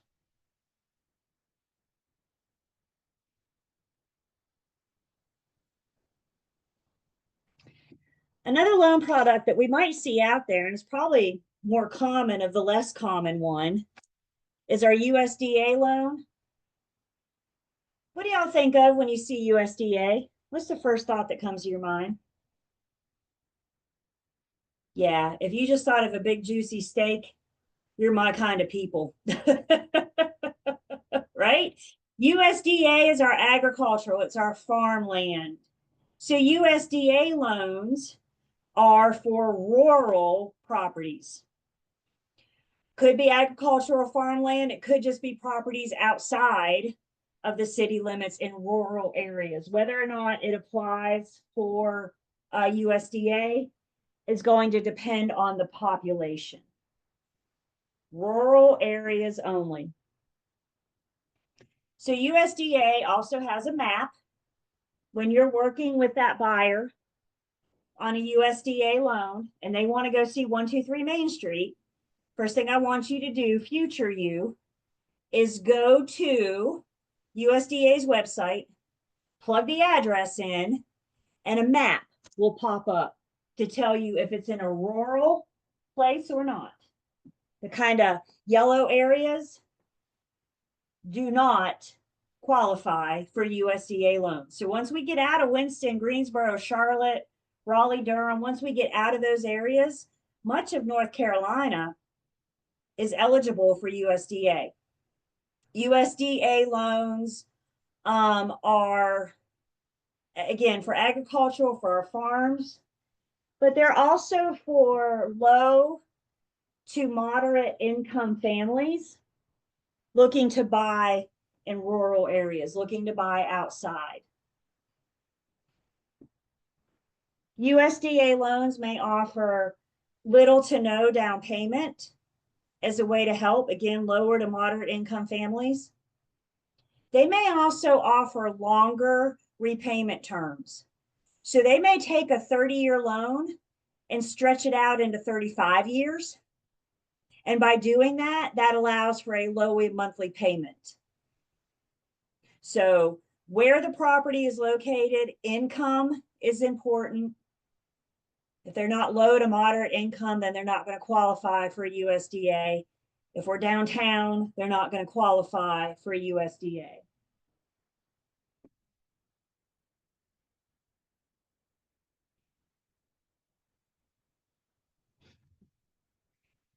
An arranger of credit is the person that originates the loan. The one that's paid for putting it all together. So I think usually we're going to deal with the lender.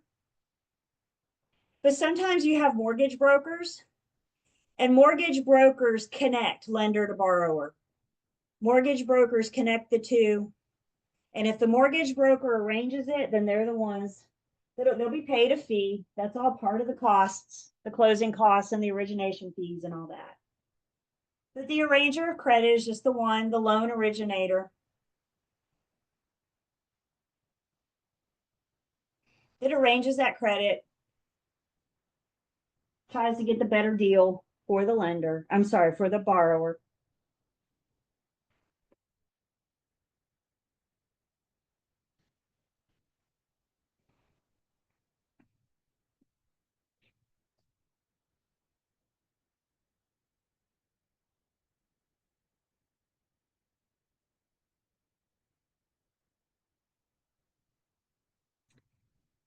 The next little section, we're going to talk about loan repayment terms. There's several different ways that borrowers can repay the loan.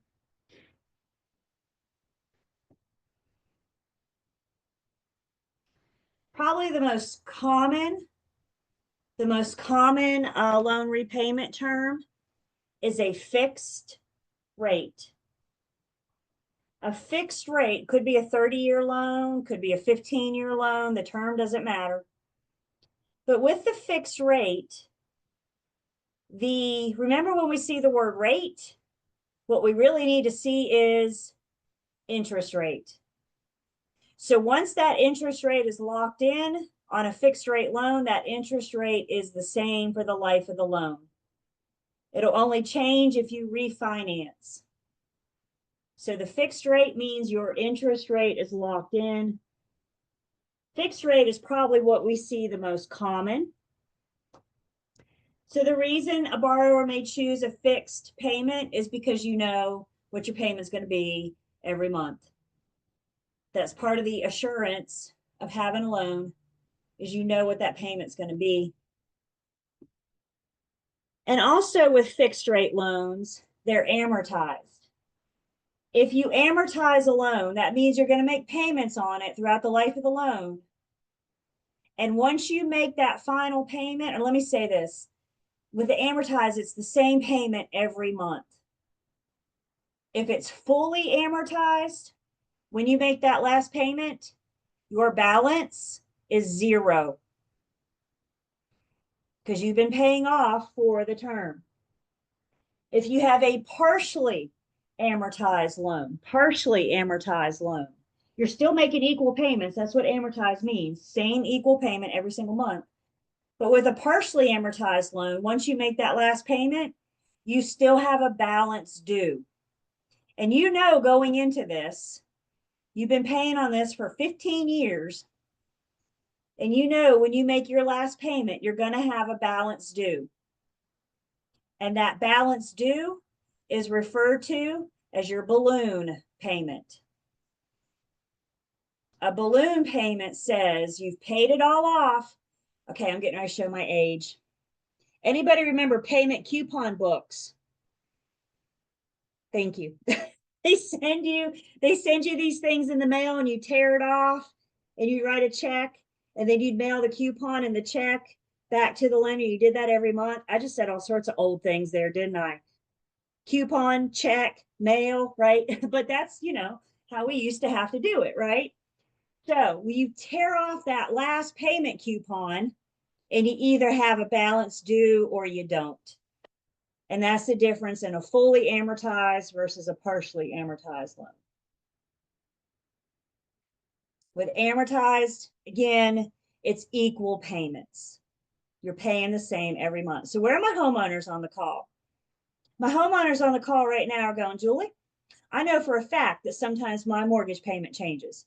Sometimes my coupon book changes, right? Sometimes I have to pay more. It's not because of your debt. It's not because of your principal and interest. What's making your mortgage payment adjust is because your taxes and insurance is going up. See, what you send the bank every month is comprised of several different pieces. Generally speaking, the payment that you send every month consists of X amount of principal, X amount of interest, X amount of taxes, and X amount of homeowners insurance. Now we're going to talk more about this breakdown. But when it comes to repaying your loan, your principal and your interest are the same for the life of the loan. That's because it's an amortized loan. What changes each month is how much do you apply to principal? How much do you apply to interest? That's math we're getting ready to do. So if you say, well, I know my mortgage payment's gone up, I'm not disagreeing with you, but probably what caused it to go up is not because of principal and interest, that's fixed. But when taxes go up, your payment goes up. When insurance, homeowners insurance goes up, your payment goes up. So what adjusts how much you send the bank every month is your taxes and insurance. I'm going to say more on this. We're going to talk more about this in just a bit. But back to our fixed rate, our amortized loan. It's amortized because the payments, the principal and interest payments are equal. And every single month, your principal and interest payment is going to be, what is that, $1,050? I don't know. I do math, but not off the top of my head. Yeah, $1,050, especially with 17 some people looking at me. So so you can guarantee that that $1,050 will be your P&I, your principal and interest for the life of the loan. More on that, again, coming more with math on that. Before that, though, we need to take a break, and then we need to talk about some other loan types. But let's first take 10. I think this is our last break. Yep, this is our last break. So let's take 10. We come back more on lenders.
So I am taking attendance. You guys are in? Yep. All right, taking attendance.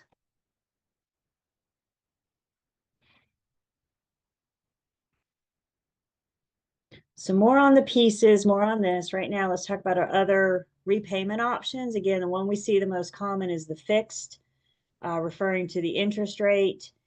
And they're all amortized, which means your principal and interest is equal payment. We'll see a little bit more on that in just a second. Another loan repayment term that we might have out there is an adjustable rate mortgage or an ARM.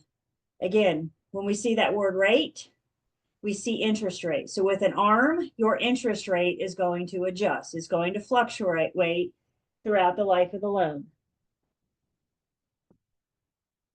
So at certain periods of time in the loan process, then the interest rate will adjust. Maybe it goes up, maybe it goes down.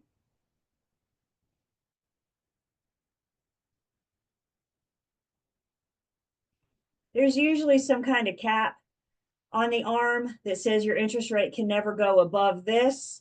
There's usually a floor that says your interest rate can never go below this. So your interest rate for the life of the loan is going to vary between the highest and the lowest. And that's going to affect your payment. So your payment's going to vary from time to time as well. With the ARM, the rate and the payment, the rate adjusts, so does the payment, and also may depend on how quickly you pay off your balance, how quickly you pay off what you owe. So if the rate is adjusting, that's adjusting your payment. And you usually, with these, for the most part, you know when those adjustments are. So you can kind of sock some money away when you know those payments are going to be a little bit higher because that interest rate went up. And then when that interest rate goes down and your payments are lower, that might be the money that you sock away. These generally have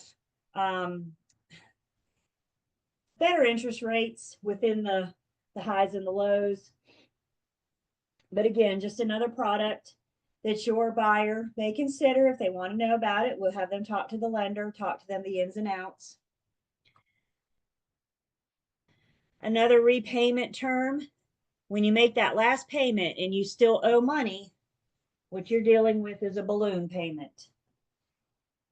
So you make that last payment on that partially amortized loan, and you still have X amount due, and you know this going into it. So I don't, this guy, he didn't pay attention when he got his loan, because you should know this when you go into it. When I make my last payment, I'm going to owe X amount. So you can either save for it knowing it's coming, or when it gets here, maybe you apply for another loan to pay off that balloon payment.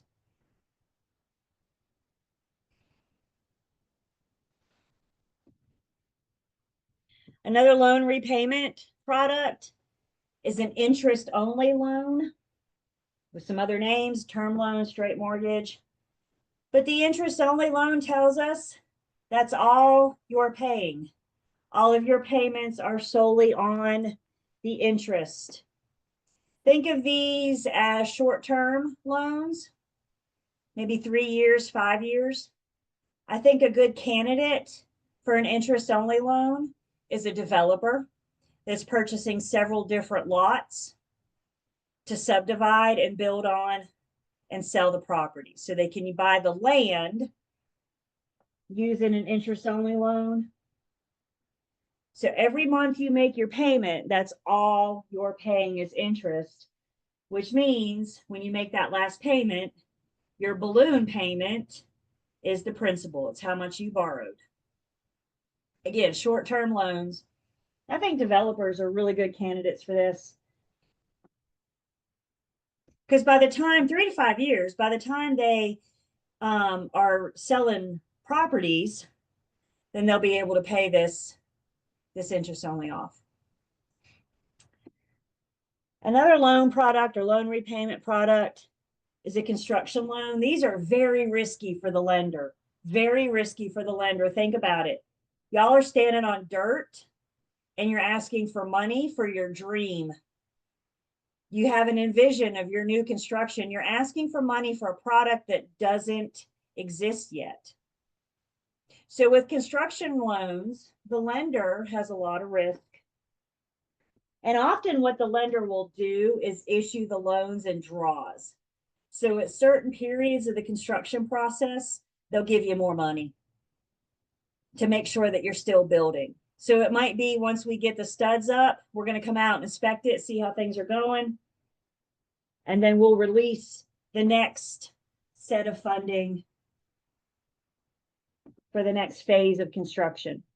So you're probably not going to get all the money all at once. They're going to be issued in draws.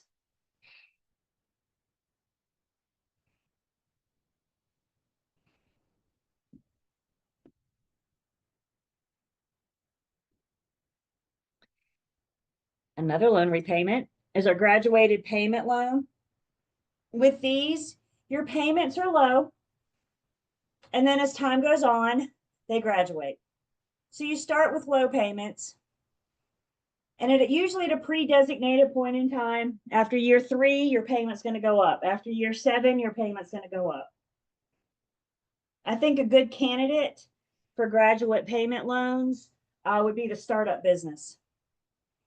I'm not making any money now, but once my business gets up and running, I will be able to have a higher payment. With graduated payment loans, it's not uncommon to have negative amortization. With amortization, every time you send money in, your balance is coming down. But with negative amortization, you're not paying enough to cover the payment. So your balance is going to go up.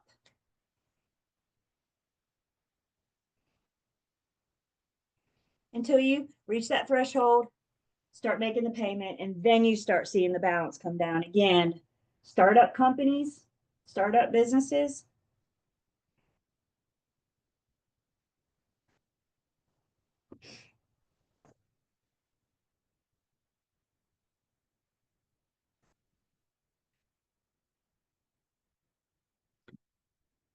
Another loan product is a blanket mortgage. With a blanket mortgage, you are purchasing more than one parcel of land. You're purchasing more than one property. Remember that developer? They might be buying multiple properties to create that subdivision. So whenever you're purchasing more than one parcel of property at a time, you might do so using a blanket mortgage.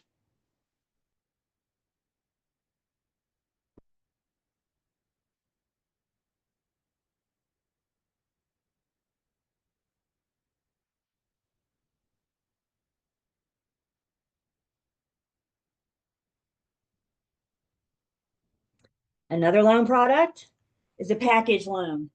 This is combining real property and personal property.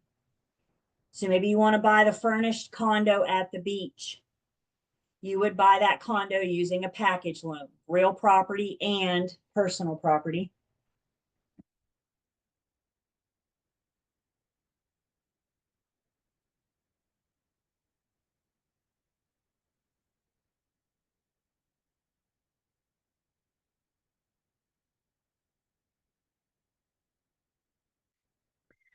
Another loan product is a bridge loan. A bridge loan is just meant, it's a short-term loan, sometimes even a couple days. And a bridge loan is just meant to fill the gap between one loan ending and the new loan beginning. It's like the interim loan. This loan ends and you're refinancing a new loan to start the end of the week. You might use a bridge loan.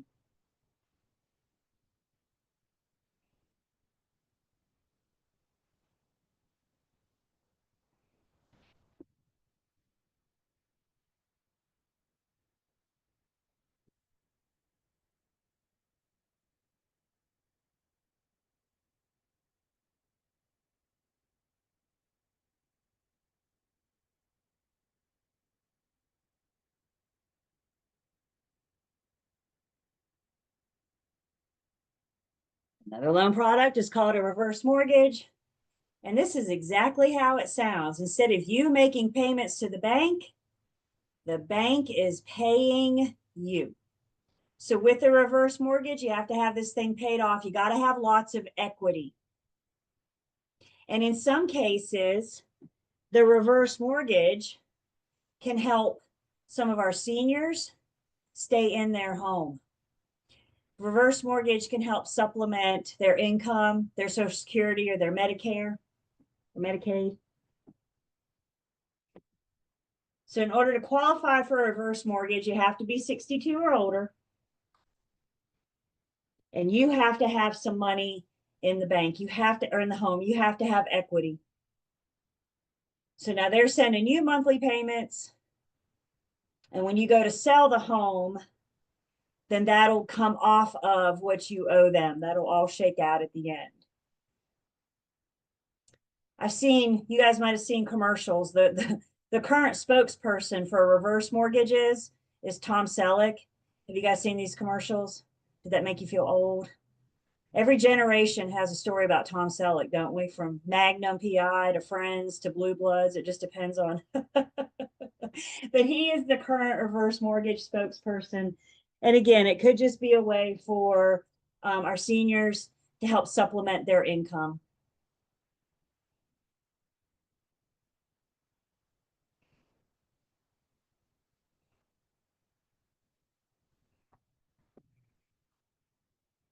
Another product is the home equity line of credit. Like we said, this just allows you to borrow against the equity. So you have to have equity in the home. You have to have some of your own money into it.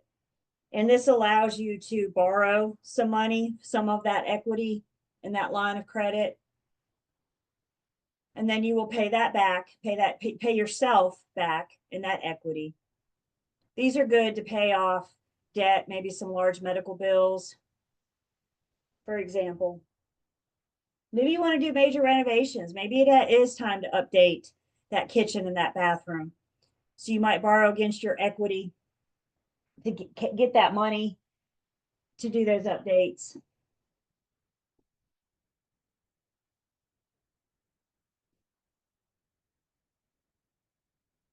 So the repayment terms, we talked about a few of those. I'm looking on pages 103 and 104. The ones that we talked about, the specialty loans, we didn't talk about all of them, but the ones that we talked about, I would say if you got a test question on any of these, it's kind of going to give you a scenario, and then it's going to say what specialty loan applies. So knowing that the package loan is for real property and personal property, knowing that the reverse mortgage is a way to offset income for seniors. The very, very basics, and just applying it to a scenario, applying it to a test question. Questions?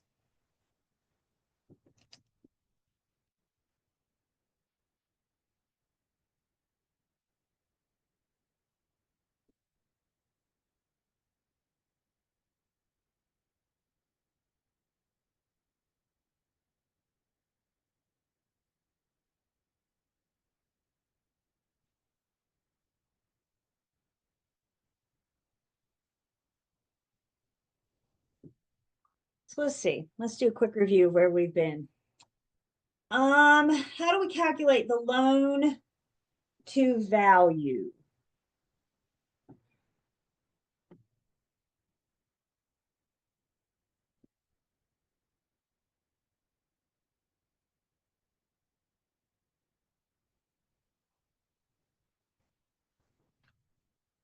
Loan to value ratio. What's that back fourth line of the T-bar tell me to do? That's right, divide. So we take the loan, divide it by the value, and that gives us the lender's loan to value ratio. So let's call this your formula, finding the loan to value ratio. In two words only, what are discount points?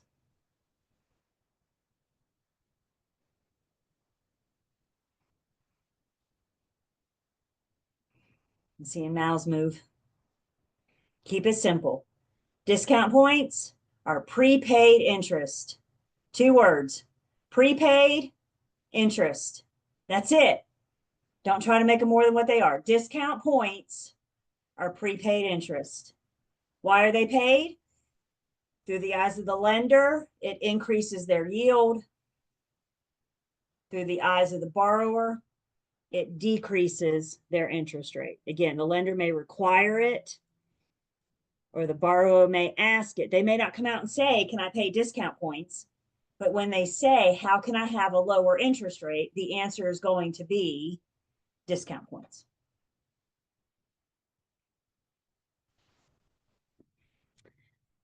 We said a bridge loan is temporary. It's bridging. Yep, it's bridging from when one loan ends to when the new one begins. We're just filling in the gap there. And the balloon payment, once you've made the last payment in your coupon book, you still have a balance due. And that balance due is your balloon payment.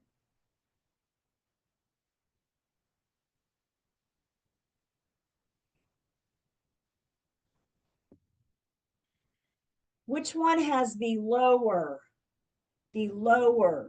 loan to value ratio?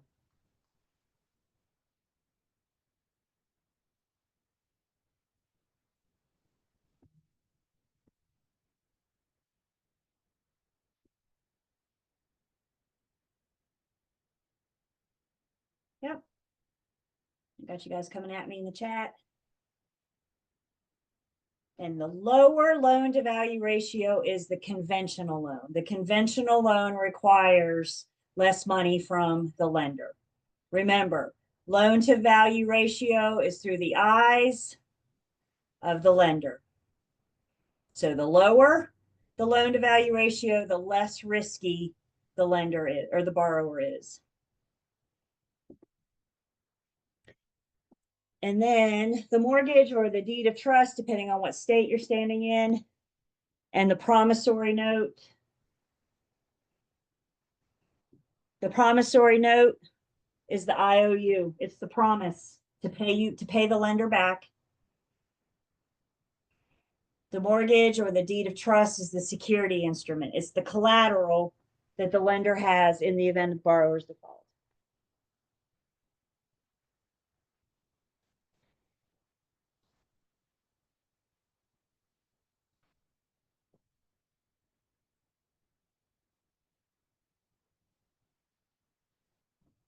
Questions?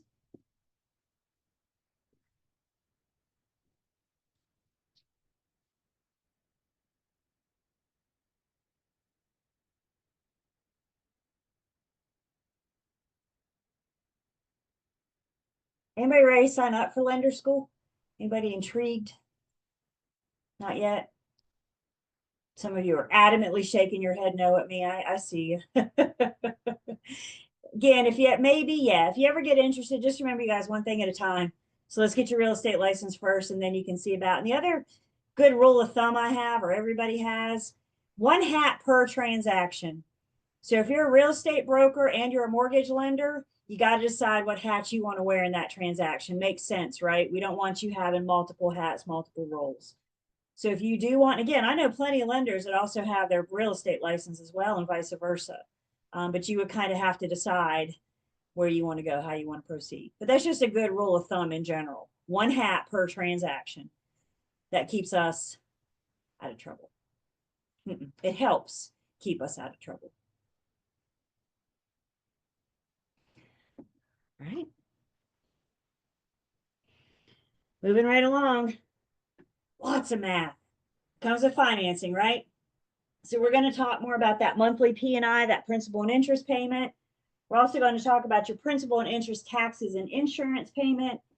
We're going to figure out how you can calculate total interest over the life of the loan, what your balance will be after you make one payment. And we're also going to look at some math that would allow me to qualify a buyer super quick if the lender's not available. This came up a couple years ago in the pandemic, y'all. Homes were on the market in some cases for a couple of hours. We may not have time to talk to the lender. Things were moving fast. So in swift markets, having the knowledge to briefly qualify a buyer could save us some time in the long run until we can get them to the lender. So we'll look at that as well.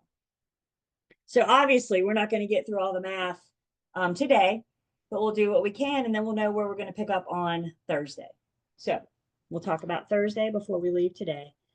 But for right now, let's talk about a rate factor. Remember, when I see the word rate, what I'm seeing is interest rate. So we're going to look at a rate factor or an amortization rate. And the rate factor allows the lender to determine, based on the terms of the loan, based on the points of the loan, the rate factor allows us to determine what the monthly principal and interest is going to be. So before we look at the formula, what I first want you guys to do is turn with me to page 104.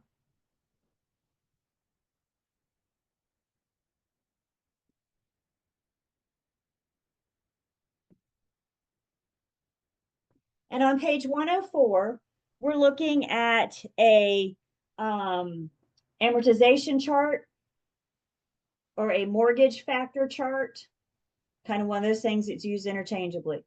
So the first column there is the interest rate. And then you have different terms. Is it a 15-year loan, a 20-year loan, a 25 or a 30-year loan? So if we first find the problem will give us the interest rate, and then it'll give us the term. And we can use the chart to help us find the rate. I need the rate factor in the formula that we're getting ready to see. But again, just bear with me. What I want you guys to do right now is tell me in a chat if this is a 4.5% interest rate on a 30-year loan. Tell me in the chat what your rate factor would be. It's a 4.5% interest rate and a 30-year loan. Tell me in the chat what the rate factor would be.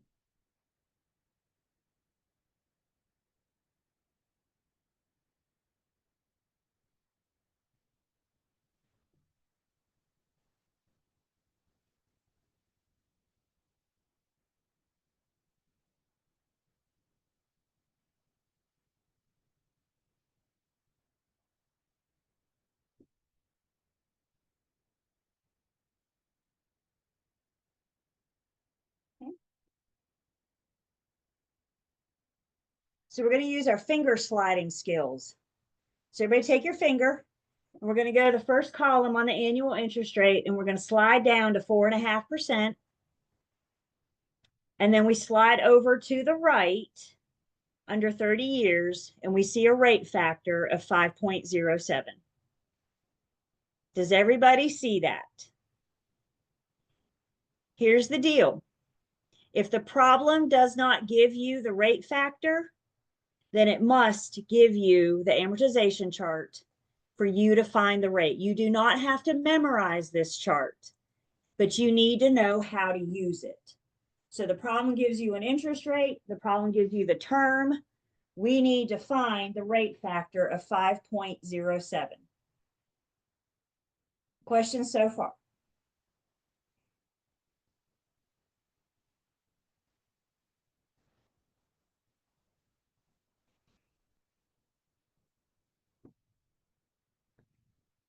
Now that we know the rate factor, we can plug it into a formula. And I have yet to figure out how to do the T-bar.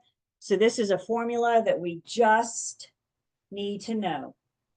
The best way I know to memorize a formula, after class, put it on a flashcard.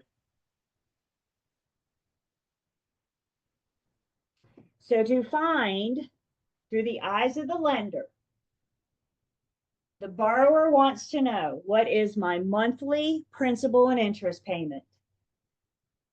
The lender is first going to look at the loan amount, divide it by 1,000,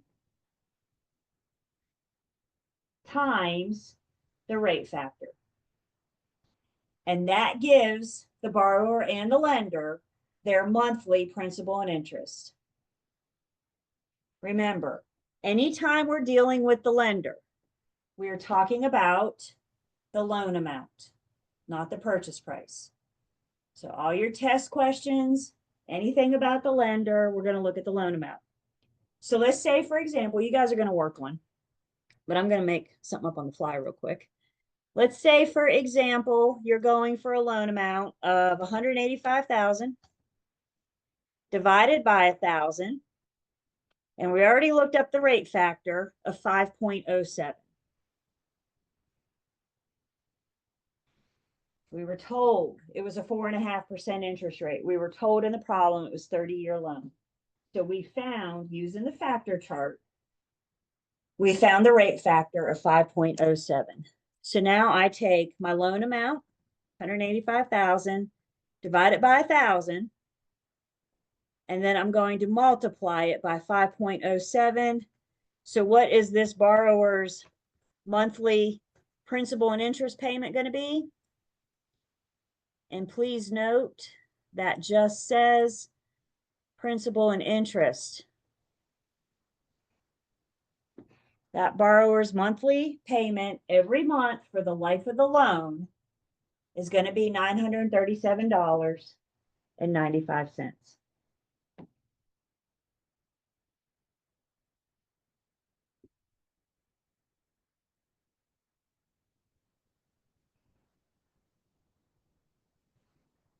Questions before you guys do one? You got to know the formula. Knowing the formula is 80% of the battle.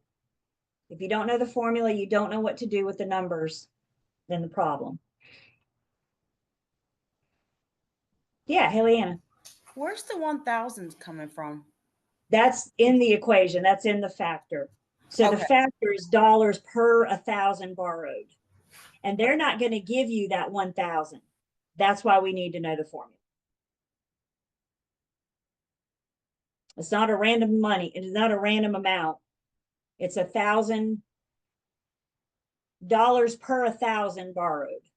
It's what the lender uses to help them figure out what your monthly principal and interest payment is going to be.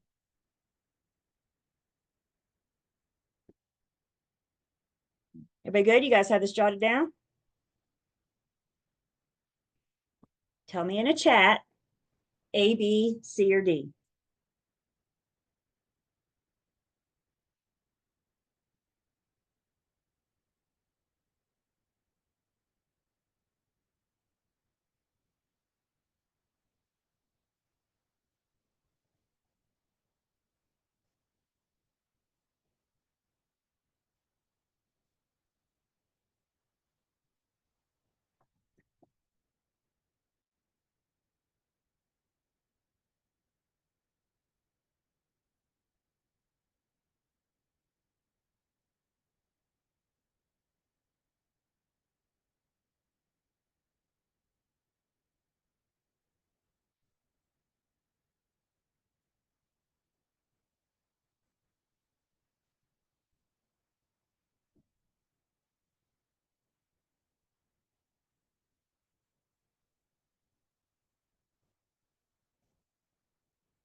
About 30 more seconds, then we'll look at it.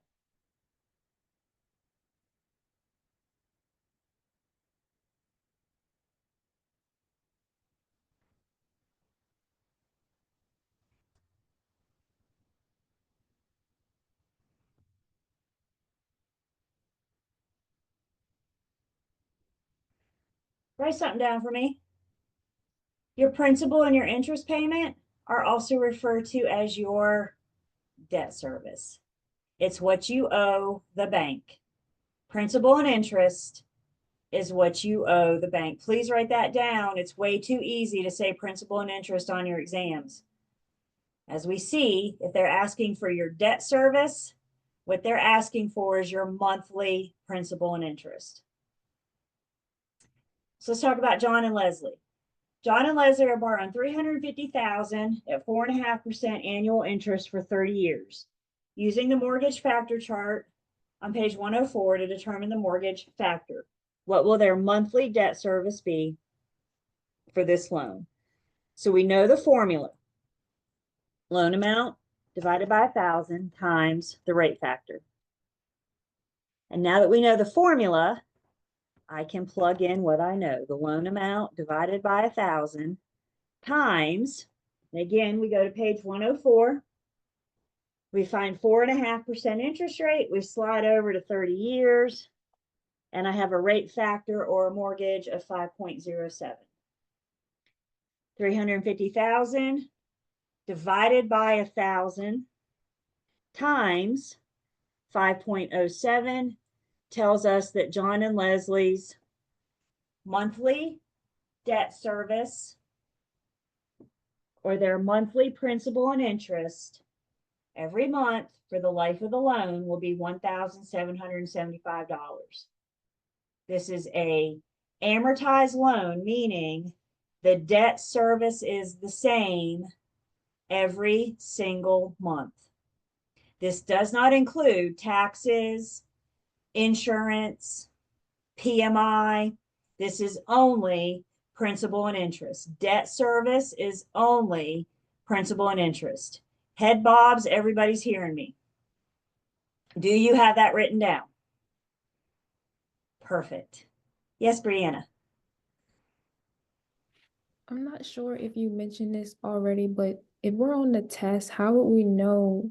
For instance, it said like use the mortgage chart. Like if we can't memorize it, how will we know? They'll have to give it to you. So Okay. they'll have it, no problem. Okay, thank you. So either they give you the 5.07 or they give you the chart to find it. Okay. So debt service is your principal and interest. Principal and interest is what you owe the bank. Principal is what you borrow. When you marched in the bank and said, I want to buy a house, give me money, the principal is how much you borrowed. Interest is how much they're going to charge you to borrow that principal. And together, you're repaying the bank a debt service. The debt service will remain the same on the life of the loan. What's going to change each month? It changes how much is applied to your principal and how much is applied to the interest. So more on that in just a second. So the whole reason we looked at that chart, the whole reason we have that formula is because that's a common question, right? When borrowers first start out home shopping, when they first start out talking to lenders, they want to know early on, what's my payment going to be? They want to know early on if this is something they can swing or not. So having these conversations early on with the lender can help the borrower determine, make sure that they're good with this. And if it seems like too much, then I need to find them a less expensive home.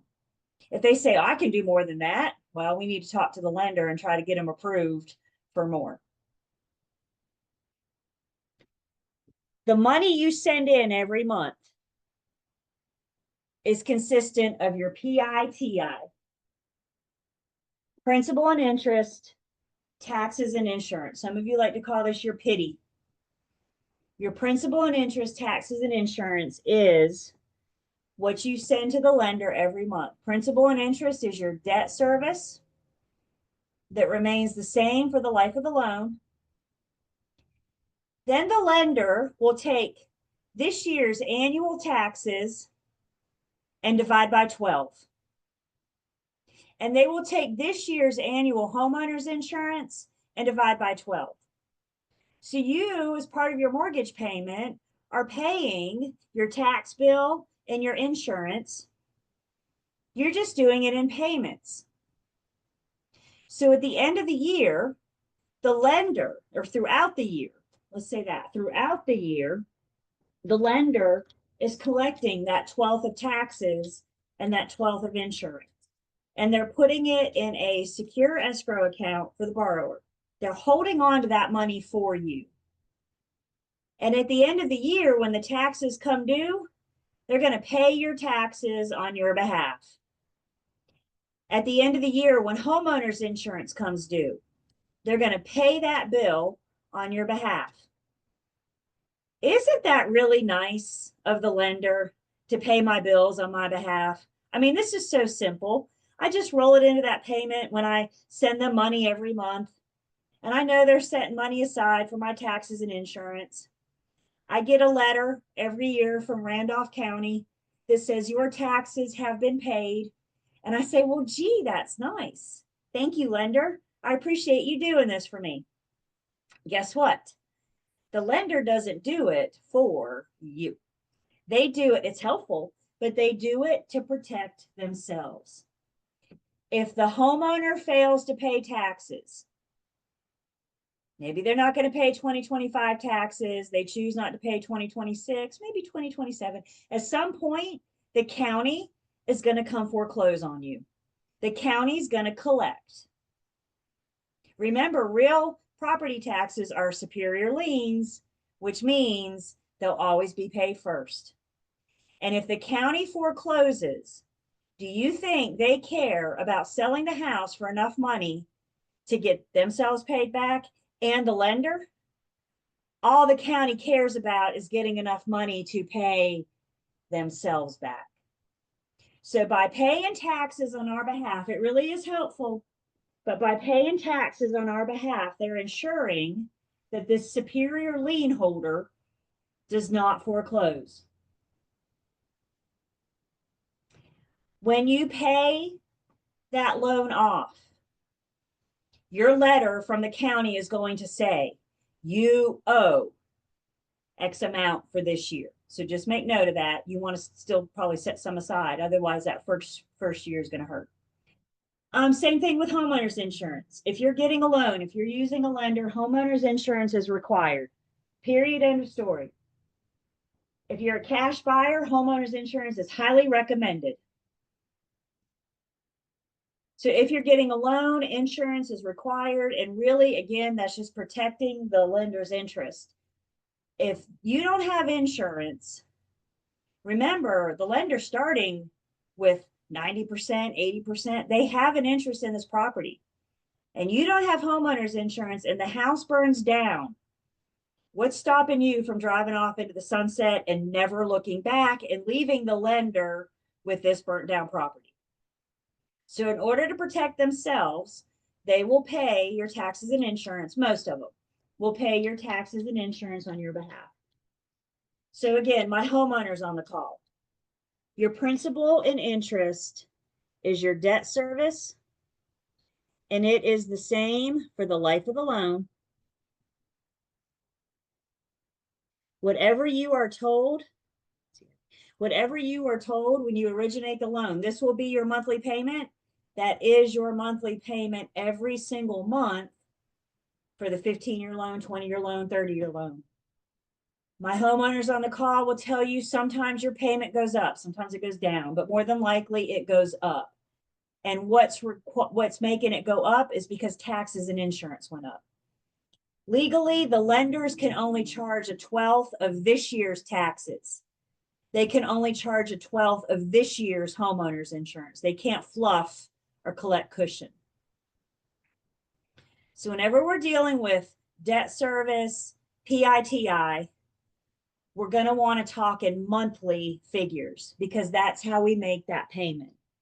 So if the problem gives you annual taxes or annual insurance, what do I need to do to make that monthly? You take the annual amount. Yep. And you divide by 12. Annual taxes divided by 12 will give you monthly taxes. Annual homeowners insurance divided by 12 will give you monthly homeowners insurance. Yes, ma'am, Annette. Oh, okay. I just have one quick question. When you were saying that you would go over with your client how much they may be able to afford before you contact the lender, just to see if that's, something, a type of home that they're able to afford. Mm-hmm. How can you determine what their interest is when the bank is actually the one determining their rate on if they're going to have this amount or it's not going to be a lot higher when you do that? So when we get to our qualifying a buyer math, we're going to see we're not even taking the interest rate into consideration. Because to your point, I don't know what their interest rate is going to be. So when I'm qualifying a buyer, I'm looking at their debt to income. And those are the only two factors that we're looking at. Okay, thank you. So again, this is always solved monthly. Everybody good? If they give you annual, I got to make it monthly. Everybody good? All right. Tell me in a chat. Well, why won't it turn? There we go. A, B, C, or D.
Three more seconds.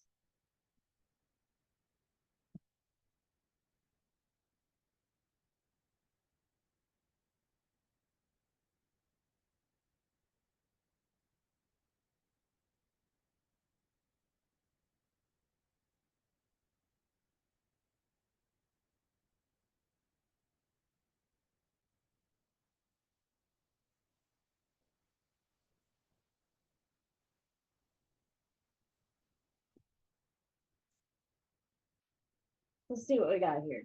I got a borrower that's going to pay $1,000 per month towards principal and interest. The borrower will pay annual taxes of $2,200 and annual insurance of $800. What is the monthly PITI, principal and interest, taxes and insurance? So if we start with our PI, I know I have that monthly for $1,000. Taxes give me an annual amount of $2,200. So I take my $2,200 and I divide by 12. And that gives me a monthly amount of $183.33. So that's my T.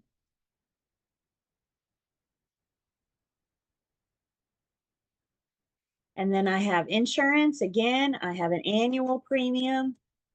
This is always done monthly.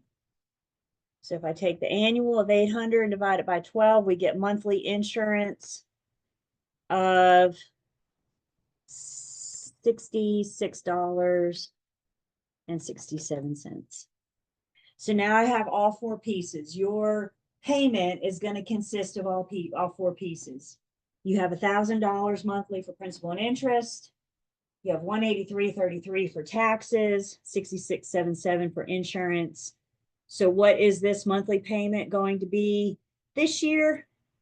It's going to be $1,250. That will go up next year if taxes go up.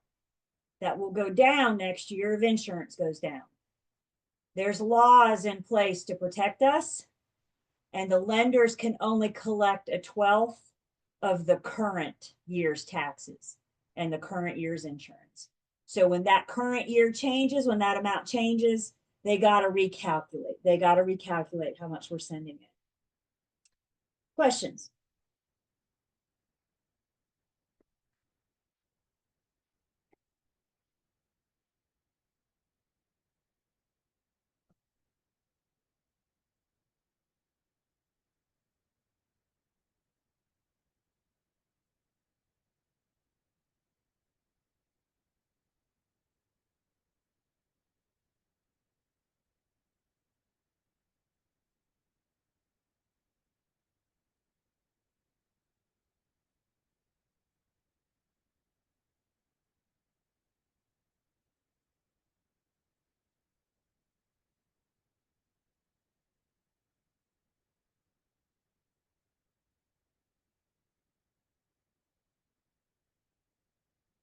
another math, we're gonna start it on.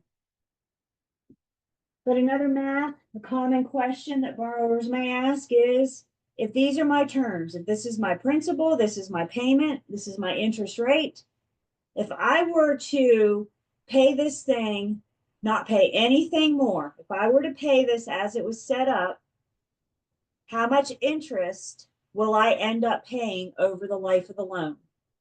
If I borrow this money at this interest rate, how much interest am I going to pay over the life of the loan? So remembering, our debt service is broken down into two pieces. The principal is the loan amount, which you borrowed from the bank. When they showed up to closing for you to buy this house, how much did they bring? And then the interest is what you're paying the bank to borrow that money. Y'all, there's no such thing as free money. Even the lenders don't have free money. They got to get that money from somewhere to lend you. Does it cost them to get that money? You better believe it, because there's no such thing as free money. So they got to buy the money to give to you and then turn around and sell to you, right? So there's interest. You're going to have to pay the bank. When you start making your payments, again, it's the same through the life of the loan. Every single month, your principal and interest is the same. And when you start making those payments, you start paying the bank back your debt service. And when you start paying the bank back, the only thing that changes from month to month is how much are we going to apply to principal and how much are we going to apply to interest. And when you first start making those payments early into home ownership, you start making those payments, you're paying a little bit of principal and a whole lot of interest. What varies is how much is applied to each. And as time goes on, you pay more and more principal and less interest. And now fast forward 30 years and you've paid the bank back, they've gotten all their interest, but now you're just paying yourself that equity. You're paying yourself that principal. Remember what we said earlier, the average American owns their home for 8 to 10 years. Very few of us are living through a 30-year loan. So right out the gate, the lender knows they're not going to get all their money. They're not going to get everything because we're not going to have that loan for 30 years. So the way this is set up, yes, interest is paid first before you pay yourself. We're going to pay the bank back as much as we can before you pay yourself. So now the question is, of this loan amount and this interest rate, these terms, how much interest am I going to end up paying over the life of the loan? And once again, there's a formula that we just need to know.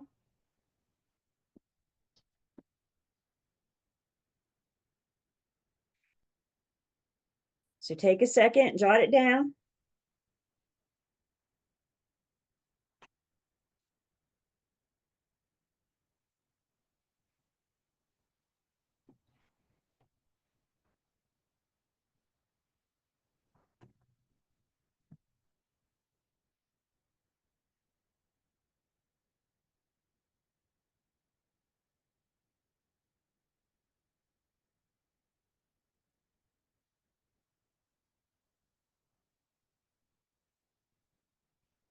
So the first piece of it is the monthly payment. That is your monthly debt service. And your monthly debt service consists of your principal and interest. And it's the same for the life of the loan. You're going to take that monthly payment and times it by the number of months you're going to make the payment. So for example, if it's a 30-year loan, you're going to make that payment 12 times a year. I take a 30-year loan, I times it by 12, and I am going to make 360 payments. If it's a 15-year loan, take 15 times it by 12, and we see that we're going to make 180 payments. So the number of payments is how many months are you required to pay this loan. So if I take my monthly payment times the number of months, what I have is my total debt service. How much will I pay in principal and interest over the life of the loan? From the total, I'm going to back out the principal. So then all we have left with is the interest. If you don't pay it off early, if you don't make any extra payments or do anything early, this is how much it's going to cost you to borrow this money. So this is the formula. I'm going to start here on Thursday, but make sure you have it jotted down. We'll refresh it. And then I got a problem for us to do. Thursday is going to be another big math day because we got to get through financing. Any questions so far, comments?